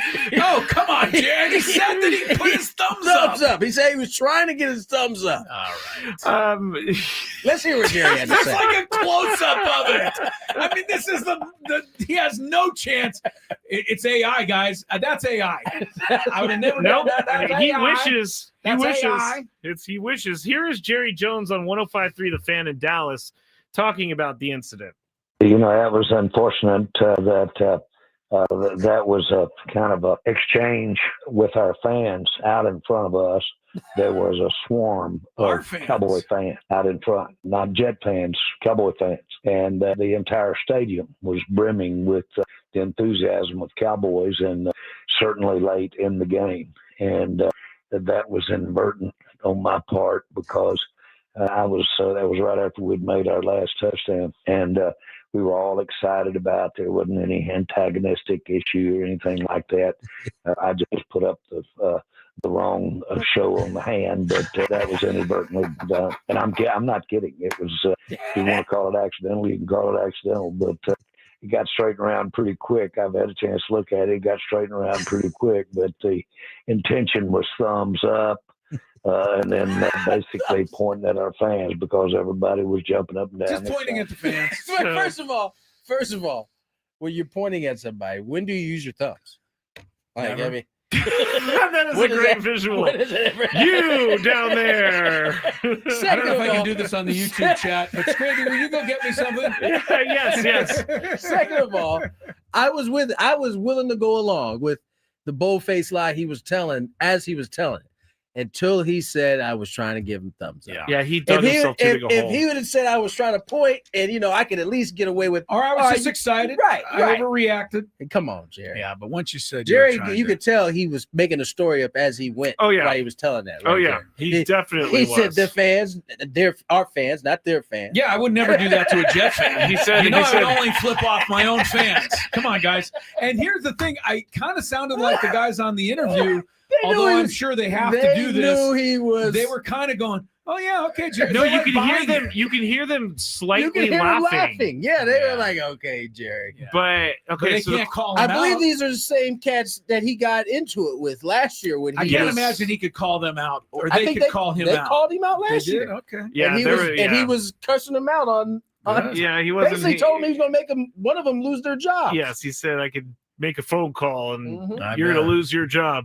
So the answer or the question, Chris, is Yeah. Oh, there's a question. yes. Did he deserve to be fined 250 large, as Tony would say? I don't know.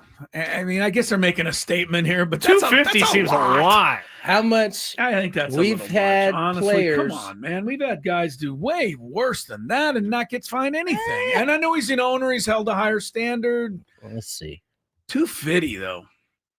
They were the I mean, I Cowboys guess fans that- were brimming with excitement, I guys. guess that would make you think twice about, brimming with excitement next time. I guess so. He said he got the wrong show on the hand. To be fair, in 2009, Bud Adams, the owner of the Tennessee Titans, also was fined 250 For the same gesture. In what year? For giving a thumbs up as well. 2009. Wow, for giving a thumbs up, son. that Yes. was a much steeper fine. In 2009, back in for the day. sure. Yeah. So they just kept it standard. Let me go to the inflation David calculator. Tepper in 2023 Oh yeah, I remember. was this. fined $300,000 for throwing a drink at Jaguars. Yes, I do remember fans. That's pretty terrible. I mean, that deserves $300,000.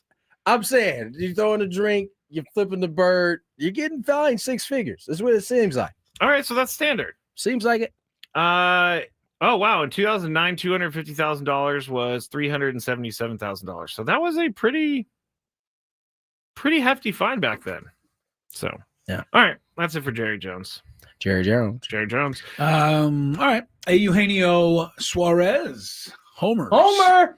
Seattle adds to its lead, 3-0, top of 4 in Game 3. Wish it was Polanco. Mariners. Polanco struck out with 2 on last inning. I know. I saw that. I was hoping. Oh, you didn't bring it up. You didn't mention it, did you? No, did not. That's slid on by. Well, I mean, when next time you go see your dad's plaque in Cooperstown, Tony, make sure you check out the Polanco plaque right next to Oh, it. it's going to be there soon. It's going to be there soon.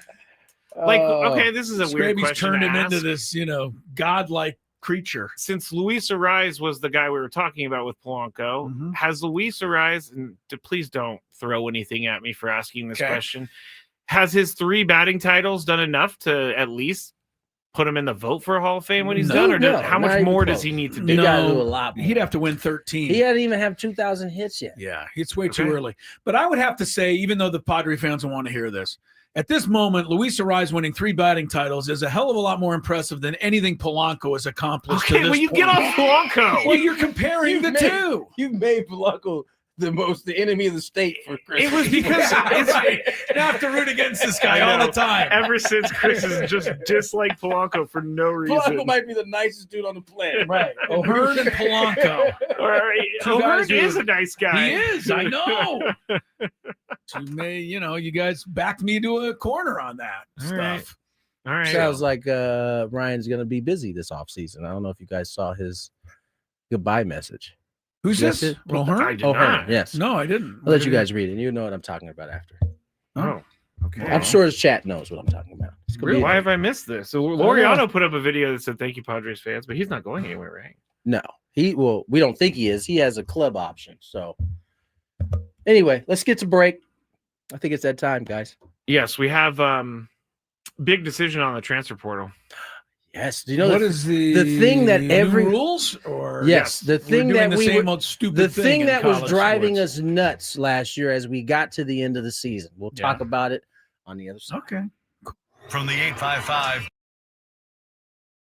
All right, it's time for the Beaver Nuggets. So the story is somehow Buc-ee's got brought up. I think Frank brought it up. Yes. And it's a rest stop / mall / Super entertainment zone, super center. And someone said on the chat yesterday that they have like 100. They went to one with like 100 gas pumps, which is a lot, I guess. But while we were talking about this, Sam Levitt was in New York listening, and he goes, "Put me on, put me on, put me on." And so we put him on, and he's talking about how much he loves Buc-ee's. And so we got into the conversation, and it ended up being about the Beaver Nuggets. And so I had to order them because I find the name Beaver Nuggets very gross. I find it gross. But we're going to go with this. It's kind of like a Cheeto / a corn pop. It's like a cheese doodle. A cheese doodle. And we're going to eat them right now. I don't think these are bad, but here we go.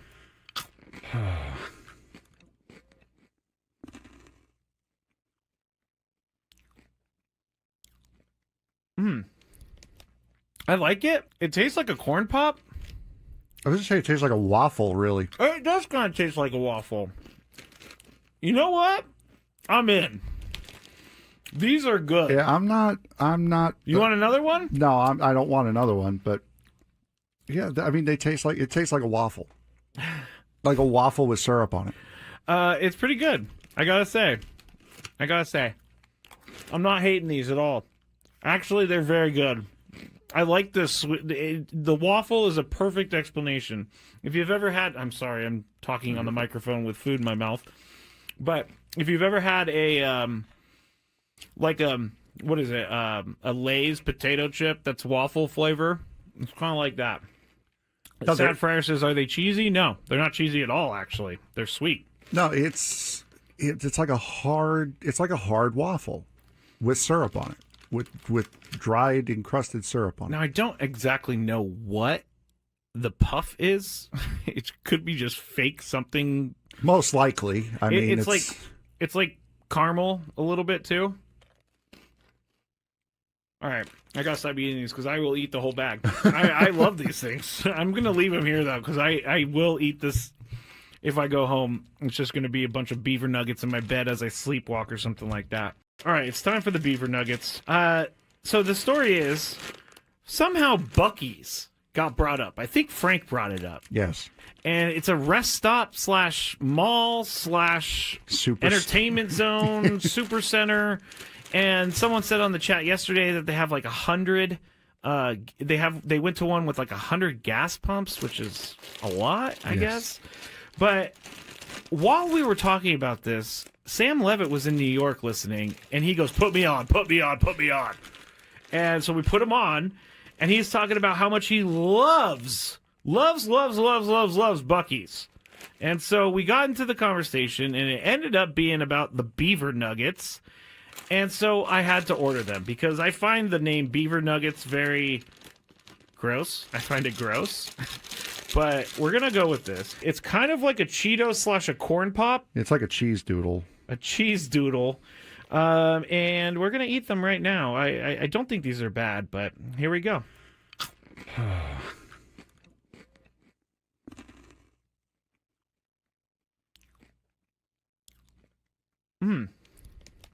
I like it. It tastes like a corn pop. I was just saying it tastes like a waffle, really. It does kind of taste like a waffle. You know what? I'm in. These are good. Yeah, I'm not. You want another one? No, I don't want another one. But yeah, I mean, it tastes like a waffle, like a waffle with syrup on it. It's pretty good. I gotta say, I'm not hating these at all. Actually, they're very good. I like this. The waffle is a perfect explanation. If you've ever had, I'm sorry, I'm talking on the microphone with food in my mouth. But if you've ever had a what is it? A Lay's potato chip that's waffle flavor. It's kind of like that. Sad Fryer says, "Are they cheesy?" No, they're not cheesy at all. Actually, they're sweet. No, it's like a hard waffle with syrup on it, with dried encrusted syrup on it. Now I don't exactly know what the puff is.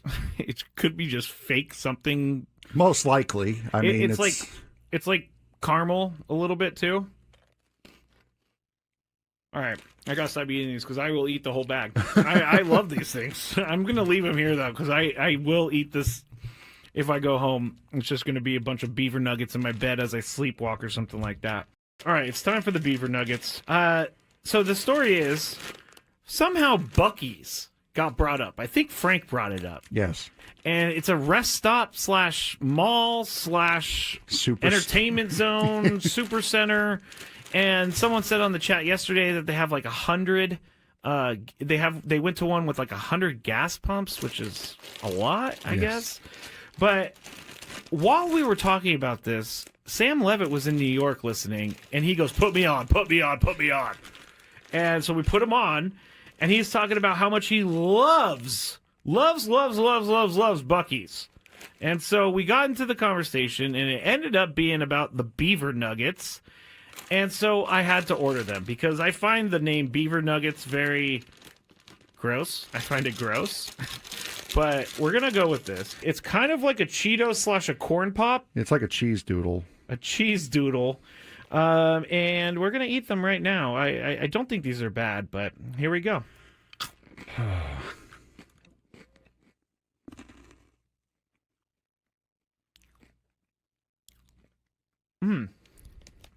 I like it. It tastes like a corn pop. I was just saying it tastes like a waffle, really. It does kind of taste like a waffle. You know what? I'm in. These are good. Yeah, the boy. See, yes. See, the Vlad Guerrero Jr. in any language. Continues. Canadian, Toronto, Canadian. Does that mean C? No, I don't know what it means, but he's hot. I know that. He continues to terrorize the Yankees. He is red hot, man. Another home run. 2-run shot to left puts the Blue Jays up here early, 1-0. 2-0. Excuse me. It was a 2-run shot. 2-0. Oh yeah. In the Seattle game, it's 3-0, and the Mariners are threatening for more here in the fourth. Yes, sir. Vladimir Guerrero, just get this for fun, Tony. In the series against the Yankees so far, 7 for 10. Even I know that's 700. Yes, even the Aztecs taught me that much. He's got 3 home runs. He's got 8 RBIs. His OPS currently in the series is 2154. He's terrorizing the Yankees. I don't know what the Yankees did to his pops, but whatever they did, he has not forgotten. They're paying for it. They are. It is now 4-0 Mariners adding to the lead. And who else? Cal Big dumper. The big guy. Riley. The big guy dumping on the Tigers. No, It's his nickname, Skrabe. I can do it. Yeah, go ahead, mark that down. Big dumper. What do you say? Dumping on the Tigers? I think I need to dump that. Stop it, Skrabe. Come on. Oh, man. All right. So before NCAA. Yes, go ahead. I think we talked about it quite a bit, I think, come December, January of last year, or of, I guess, last year, early this year. The transfer portal was wonky. Kids were transferring before the big game, and we kept saying, why would they open the portal this early? They opened it before the playoff started, right? So a lot of big players, good players, didn't even play in the college football playoff. The reason they gave, though, is because they had to get kids into school before the semester, to which all of us said, what charade are you pulling that these kids are all getting signed up for school in time? Stop Please. it. Stop We it. know Well, that. today they made the adjustment. Uh-huh. Let me pull it up on my phone that Mr. Skraby sent. Today they made the adjustment. They moved the transfer portal open time to January. It was December. Now, mind you, I don't know if it's like the first day of January, because I believe No, it's they put it out already. It's January 2nd through the 16th. Okay. Well, that I was just going to say that's good news, because the Holiday Bowl this year, is after January 1st for the first time ever. It's January 2nd or 3rd. And you have, if indeed your coach has been fired or they announced a new one, you have 15 days from that announcement to get on in that portal. Yeah, and hold on, I'm just trying to confirm. Yes, there any January way- 2nd through the 16th. Do you think there's any way, Tony, that they will try to get some of the toothpaste back in? No. By saying you can either go in the portal and transfer every year, or you can take a payday and play there. Can't do both. I know that is a great idea from our guy Greg Olson. Can't do it, you don't think? I think lawsuits. I don't even think this is going to stand. Honestly, I think the first kid that wants to transfer immediately is going to sue. Oh, doesn't want to wait till January 2nd or 3rd. Right, it's going to sue, and that's kind of how it's going to go. Get out of my courtroom. Clearly, these judges are not saying get out of my courtroom. I know. The athletes and whoever else are winning this in terms of it being a fair way to use their likeness to make money. And so that's the part that is tricky, is that these lawsuits are clearly having an impact. And people don't even want to get in. And people don't want to do it. Right. And They so don't want to risk it. there's going to probably, I don't know how this looks for college sports, but I think there's got to be some type of collective bargaining there, because it's the only way you're going to be able to kind of sanction these rules is if it's collectively bargained, which I don't even know how it works in college. This is also above my pay grade. I don't even know. Most everything is. Yeah. Hey. Except for Polanco stats. Is there ever a law, and is there ever an addendum to a law that can be made that just for the good of the history of the sport, that we do something, maybe, you know what I mean, that's pushing the bounds of free speech or free reign? And I don't know that capitalism cares because about. I know how important that all is. I don't know to how us, but capitalism cares about sports I guess and it running the way it should. Yeah, those guys don't care. They just want their wallets to get fatter. As much money as they can get. As much money as they can get. I do think that college players obviously should get paid, but they gotta just rein it in. Honestly, this whole thing has ruined college sports for me, because I just don't know anyone on any team anymore. They're all over the place. There's no So buy-in. you mean you actually have to watch the games? I mean, one year to the next, I guess it's kind of like free agency, but Nico, I am leaving Tennessee. He went to UCLA, not very good. I got to say, even when they were winning that game in the fourth quarter and I wanted James Franklin to lose, I did not want him to win.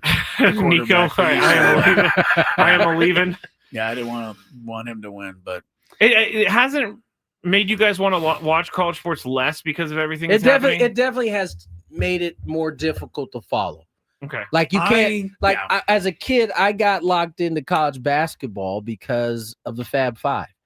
And I was able to attach to that because they were there. But how about if half of them left after the first year? I don't know that I would have been able to do tougher, that, right? Yeah. I mean, the Aztecs are really lucky, right? I mean, Magoon Guath and Miles Bird both came back. Different reasons, different scenarios, but they're both back. That is almost unheard of now. Yeah. In college sports. Yeah, you wouldn't have been able. I would have lost money if you would have asked me were those guys returning. I'm not going to lie. I think college football has taken a big step away from my. Saturday. I think I reserved a lot more time for it than right now. If it's on, I'll watch it in the background. But beyond rooting for my own team, and an occasional rooting against all the teams I hate, which is a lot. I mean, my list of college football teams and coaches I don't like is lengthy, but I don't like what college football's done. It's hard to blame the kids and blame the coaches. It's the people that run this whole thing that we've entrusted it to that are, to me, are screwing it up for a lot of people. That's where I like knowing that it's just a big money grab for all of the people at the top is another reason why I don't like it, because it's not benefiting the people who are actually playing. I mean, they are getting some money, but those people at the top are making so much more money. You think Greg Sankey, I should not know who the SEC commissioner is, but I do. He's more popular than most players. Yeah. People know who he is. They listen to what he says. Yeah. Kind of crazy. I don't. You're not a listener you're not a listener of them at all, huh? Commissioners are not at the top of my list of people I love. I thought you aren't you a big fan of Kathy? What's her name? Engelbert. Yeah, that's your home. She's a good example of why most commissioners. Why do you touch that picture of her every time you leave your house? Before I come into the studio? Yes. Yeah. This is the kind of leadership I want right here. Well, it's next to the Adam Klug photo. Sometimes I miss, and I mean to hit Adam, but I hit her by accident. And then we have a bad show. That would be really funny. We should put up a picture of Adam in the studio, and everybody has to touch it. Yes, it's like the Notre Dame when you go out before the game. Play like a champion today. Right. Talk like a champion. That would be hilarious. Yeah, we can do it. Fabulous. All right, let's get to break.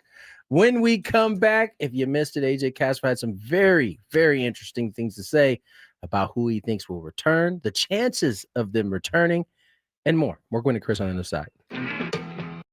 Thank you for listening to 97.3 The Fan. Be back shortly. I would be back shortly if the thing will click. See, I'm clicking. I have no idea what's happening. It's not playing any commercials right now. Well, this is just great, everybody. Let me see if I could try to start another one. All right. Well, this is awesome. On the air right now with no help, and there are no commercials to be played. Actually, you know what I'm going to do, everybody? You're getting a real live thing right here. This is real live Matt Skraby. I'm going to have to restart Wide Orbit real quick. So goodbye, Wide Orbit. It's not even closing. I'm going to text Adam, and I'm going to say, Adam, I tried to go to break and the commercials did not play, and the program won't shut down. Oh, you know what I'm going to do? I'm going to have to do some Control-Alt-Delete over here. Control-Alt-Delete. Okay, I got it. Task Manager. It's not coming up. There it goes. Task Manager came up, everybody. I have no idea. I'm way too generous with my stroke giving. Never mind. Are you really? Never mind. Wait. I did not mean for that to happen. I did not. That sounds like a promo to me. Skraby's giving out strokes. I can't wait to hear that one. I'm going to laugh for a while on that one. Nate says, Skraby, maybe you should date her. You might be a generous stroke giver, but I don't think she really wants to leave her boyfriend for that. All right, that was good. In full disclosure, I'm reading this. Tony can't gather himself right now. That was a good one, Chris. That was a really good one.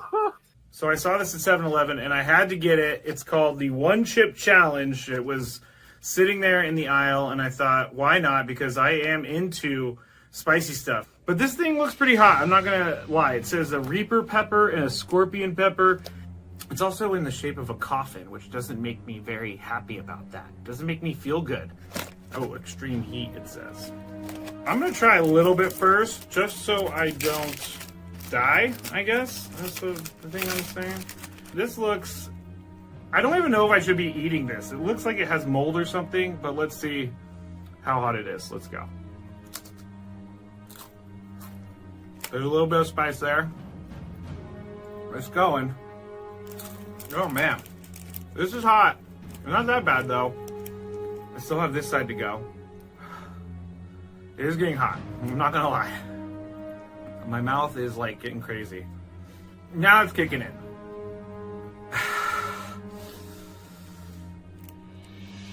I'm not sure if I'm gonna finish this. Honestly, it's getting serious. I gotta go with the milk. My mouth is dying right now.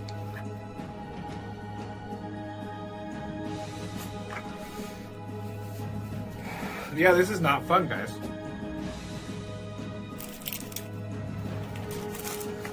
Never gonna do that again because my mouth is on fire.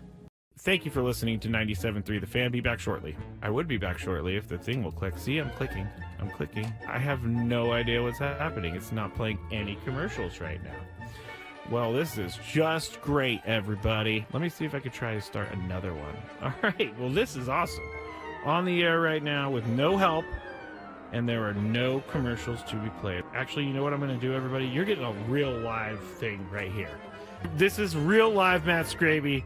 I'm going to have to restart Wide Orbit real quick. So goodbye, Wide Orbit. It's not even closing. I'm going to text Adam, and I'm going to say, Adam, I tried to go to break and the commercials did not play, and the program won't shut down. Oh, you know what I'm going to do? I'm going to have to do some Control-Alt-Delete over here. Control-Alt-Delete. Okay, I got it. Task Manager. It's not coming up. There it goes. Task Manager came up, everybody. I have no idea. I'm way too generous with my stroke giving.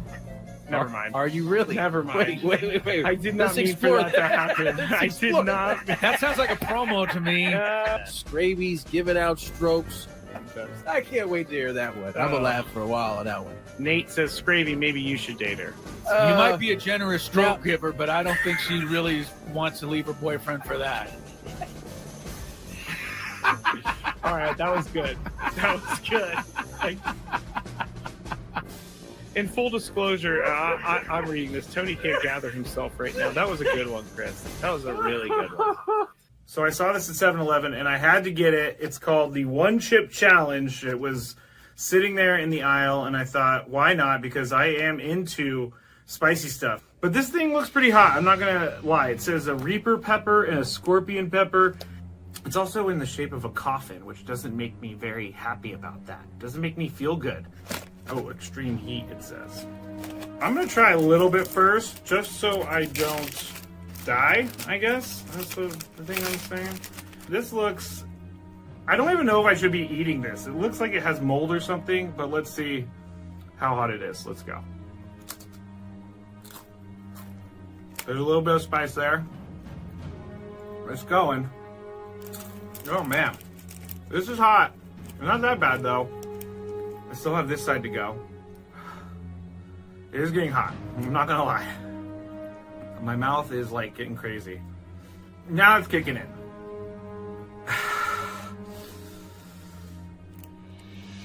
I'm not sure if I'm gonna finish this. Honestly, it's getting serious. I gotta go with the milk. My mouth is dying right now.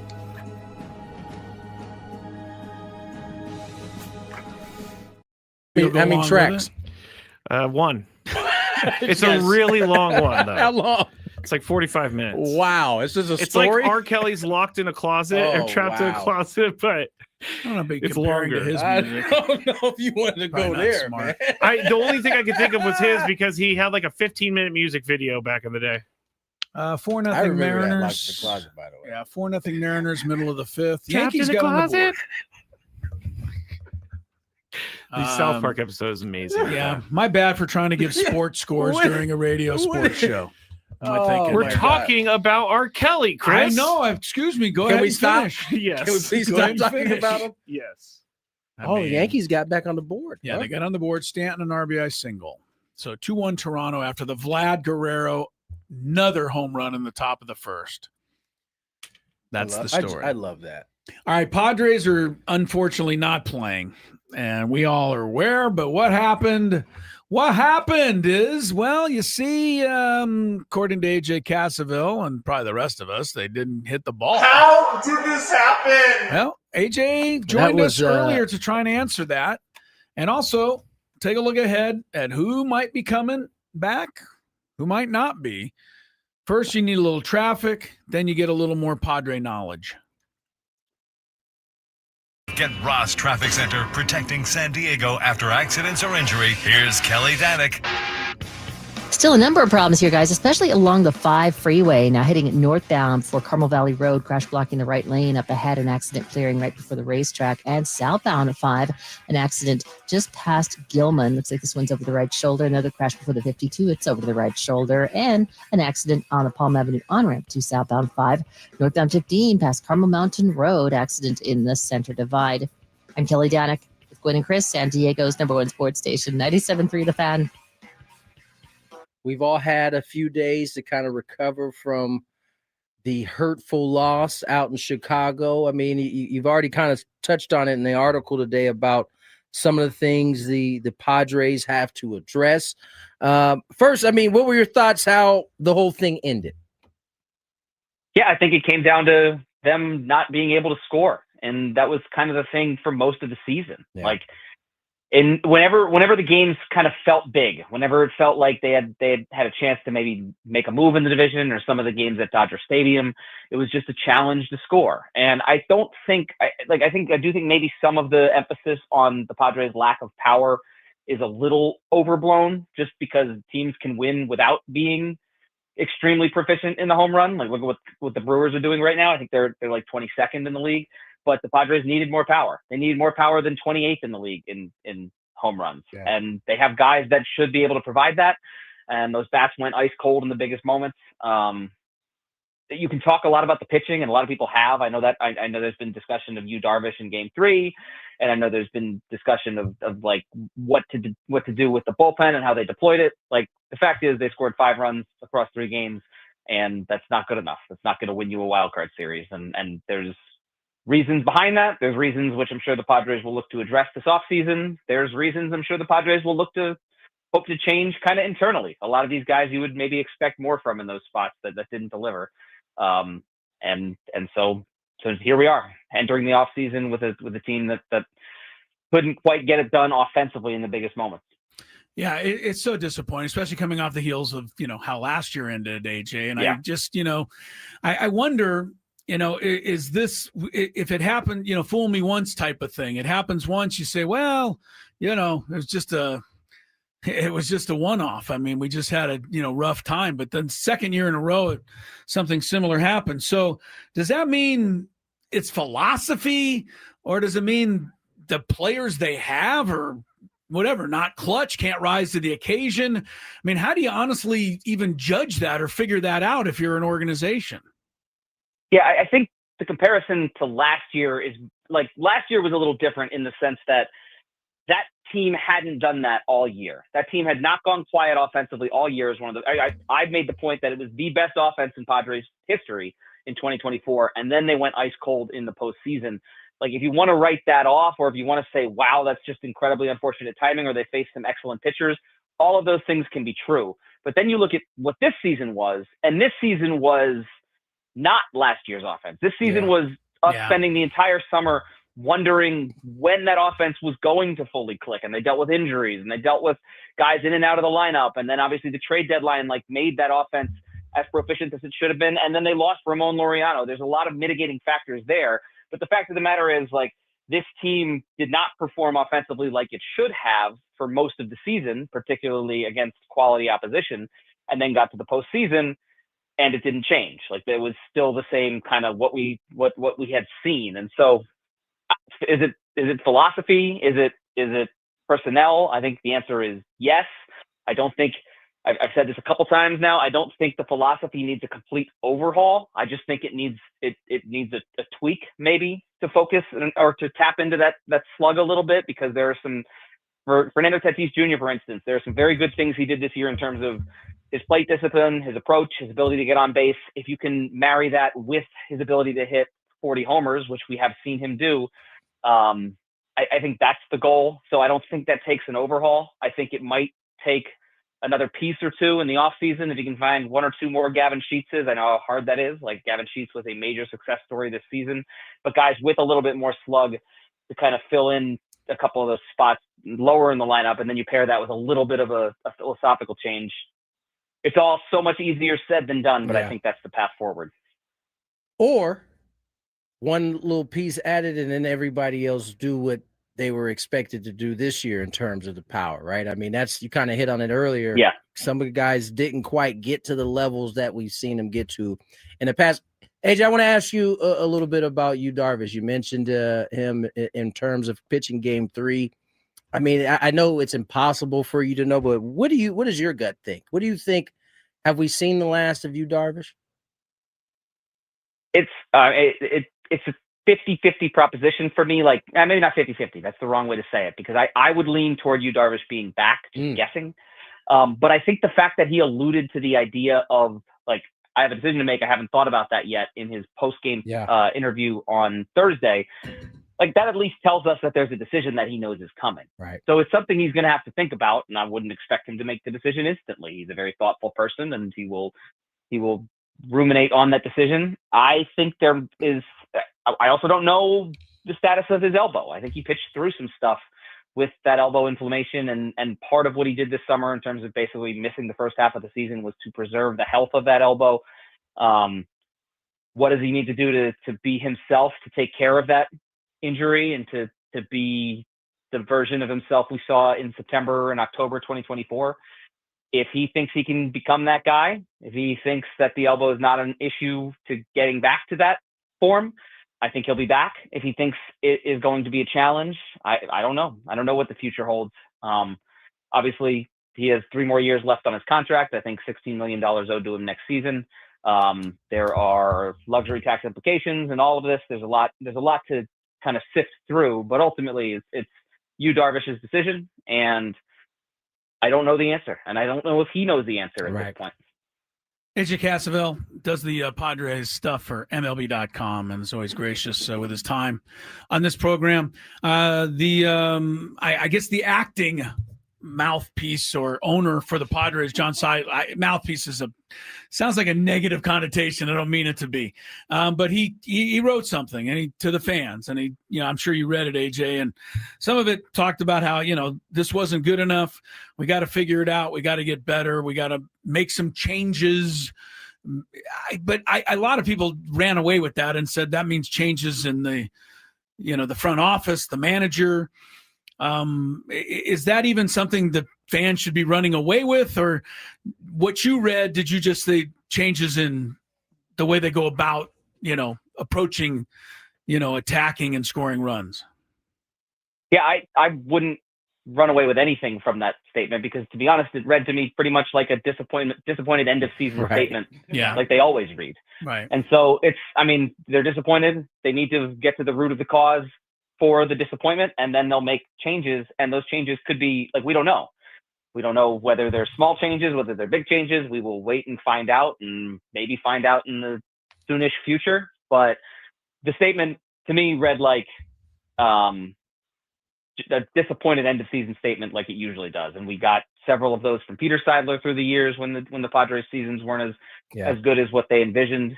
And so, to answer your question, I don't think it's smart to run away with any notions of who might be gone after this, but I do think it leaves the door open for a potentially interesting offseason without making any declarative statements from what we read from John Seidler. AJ Cassavell joins us, MLB.com, covers the Padres during the course of the season. And AJ, we got our second season of Jackson Merrill. Finished second in Rookie of the Year, his first season. This year, He finished with about 114 fewer at bats due to, missed time due to injury. What did you come away with after year 2 of Jackson Merrill? Yeah, he had to learn how to grind, because last year he really didn't go through any prolonged slumps, and he didn't deal with any of the injuries that I think, like, if you play baseball long enough, you're going to deal with, because you're playing every single day and you're putting your body on the line every single day. And that's also the way he plays. So I kind of came away with it impressed with his resolve and impressed with his mettle, even though his numbers weren't the same and he didn't put up the same number of at-bats. I look at him as one of those guys, like, how does this offense get more slug? I think there's more for Jackson Merrill to tap into, and I think he would be the first to say so. And I also think that he would be the first to say that like, this year didn't go the way he wanted it to go. And so, talk about internal improvements. I am expecting a big year 3 for Jackson Merrill, just based on knowing him, based on seeing his trajectory, based on the fact that, like, those injuries weren't exactly like anything to do with Jackson Merrill's routine or anything. They were mostly fluke injuries. And so I'm looking toward 2026 with Jackson Merrill on board now for 9 more seasons. Like, this is a year for him to kind of take a step forward, because this wasn't the year he wanted to have, and it wasn't the year health-wise that he foresaw having. But I also think that, like, I came away a little bit impressed with the way he handled that, with the way he brought himself back to being the kind of guy the Padres needed him to be down the stretch and into October. He had a decent wild card series, as much as you can say for anyone on that offense. And I guess to recap his season, like, not good enough, and I think he would say so, and also very unfortunate with injuries, but it leaves me in a place where I go into 2026 expecting him to take a leap forward. AJ, appreciate the time. I want to slip a couple of quick ones here at you. I want to throw you 4 or 5 names. If you could just on a 1 to 10, 1, no chance, or 10, they're gone. 1, they're staying, no chance they're going. And I'll give you a few players. Suarez, 1 to 10, 10 being that you think he'll go somewhere else. 9. I don't think it's likely that he's back. I think the bullpen's outstanding already, and I think it's more likely that he declines that option that he has. How about Arise? 7, I think. 7. I'm not entirely sure. Arise's market is the one I'm least certain about of all these guys who I'm sure I'm gonna get. But I think it's more likely that he's not back, given what we discussed about the Padres' need for power and maybe a philosophical switch. And they do need a first baseman though, so maybe 6.5, 7. 6.5. Dylan Cease? 9 or 10. 9 or 10. Okay. You touched on this one, but I had it on my list. AJ Preller. At this point, hard to say, I know, but 3, like 3 or 4. I think he's probably, like, it's hard to say, but and it's interesting to see, like, what happens if there are any extension discussions, given that he would be entering his final season under contract, and that's where a lot of the speculation I think comes into play. But I think he's done. I personally think he's done his best work in the last 2 seasons, building some rosters that. 2024 roster was definitely capable of winning a World Series. And I think this last year's roster was too. It just didn't reach that potential, and maybe some of that burden falls on him. But yeah, it'll be interesting to see given kind of where he stands in his contract situation right now. One last one. I know we're running out of time, but people who think that they're going to blow it all up and go crazy, what number would you put on Fernando Tatis, like being traded and they change the trajectory of everything? Like 0? 1.5. A half? That's maybe not 0, because you can kind of see why it would make sense theoretically. Right. But it's not. It's just so unlikely, because you're making yourself significantly worse if you do that. I don't foresee there being a deal where you're getting back that kind of value to trade away a guy that's that good, who I had on my MVP ballot, who's I mean probably not at the height of his value either, given that he's not coming off his best season. It just seems very unlikely. Even if you could kind of make a case financially and whatnot going forward, 1.5 is what I'll say. All right, I got a bonus one before we get out. Bonus. 10 or 1 chances of Penn State getting into the college football playoff. They still got a chance. I said yesterday, AJ, they got to beat some good teams though. Yeah, I mean, they of course still have a chance. I think if you look at like kind of where Notre Dame was a year ago, like granted, Notre Dame didn't have to go play Ohio State at Ohio State. So the chances are 2 out of 10. Maybe 1 out of 10. I'll give it a 1 in 10 shot. If they beat Ohio State on the road and Indiana at home, that means they're probably rolling and they'll get in if they do. But I'll just say I haven't seen anything that leads me to believe they will, based on the first, not just the UCLA game, but all the first 5 games of the season. See, AJ's a tough critic of his Penn State. Yeah, he's a Nittany Lion sure. fan. He's a fan, For man. sure. That's what fans are. They're tough critics. All right, sure. AJ. Appreciate your time, man. As Thanks, always, buddy. Enjoy your time off. Thanks, guys. Appreciate it anytime. AJ Cassavell. I certainly enjoy having AJ on it. We missed him for a while. He was boycotting our show. According to Matt Skraby. Well, no, I mean, Skraby refused to call him for like 4 months. That is not true. He kept saying that AJ was boycotting. Right, And every time we went up to AJ at the game, how come you're boycotting us, AJ? I'm not boycotting you. Skraby won't call. That is not Pretty true. much what he said. Pretty much what he said. No, what happened I was actually went up to him one day. I was like, AJ, yeah, what's that? why are you like ducking us? You don't. Did we do something? He was like, what are you talking about? Yeah. It's like Skraby said he's tried to get you on the show a bunch of times. He was like, Skraby hasn't called me. He's Okay. called me one time. I walk into the park one day and AJ Cassavell just shows up behind me and he's like, hey, I hear we got issues. Tony tells me that we got issues. And I'm like, no, what are you talking about? And then I see Tony in the radio booth hanging out of the radio booth like, ha, ha, ha, ha, ha. It's not true. Love AJ Cassavell. It's good How to have is him back. how did the new star turn out? Last we left off, they were still getting it fixed for you. I So assume is it new solid now for next season? Dave Marcus went and got his kit. I heard what you guys called it. A criminal kit. Criminal kit. Okay. It's got the rope that you would recognize very quickly. It's Okay. got the tape, the black tape that you would recognize boy. very All right. So I'm sure these people were like, yo, were you buying these 3 items? Yeah. What are you doing?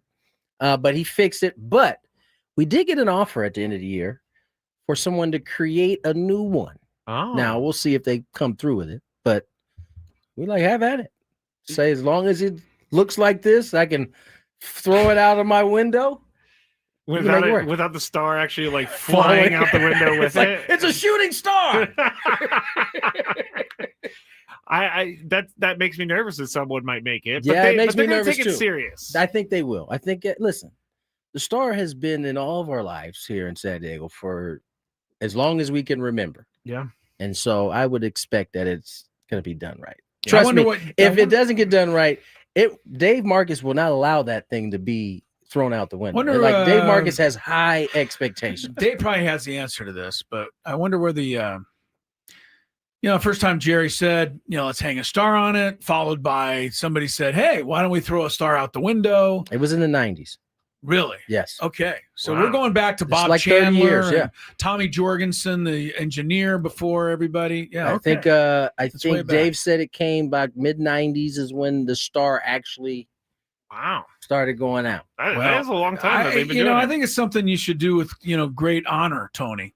I do it with great honor. I enjoy it. Very Fans much. love it, and do you get booed shout once out in a to- while when you don't get it out there in time? You know or- what's funny? In 23, I think it was, or 22. Once people started realizing I was throwing it out, like they would start looking back. Yeah. And eventually I started getting a little irritated. Like, don't look back here. It's not a good enough play. That was just a ground ball. That's right. It's not a good enough play. Pretty soon everybody's gonna boo Tony when he doesn't put it out there. They Yeah, might. that's why I was asking if he got booed for not getting it out. JP Crawford has now extended the lead with a solo They're shot. walking around with the trident in the dugout. Tigers fans look miserable. Yeah. 5-1 in favor of the M's. Still 2-1 Jays over the Yanks. You're up to date on that stuff. Let's go, Jays. You really want the Yankees eliminated? Yes, get them out of there. All right, well, it may happen. Sorry, CC. All right, Skraby Show next. Yes. Skraby Chronicles up next. See you tomorrow.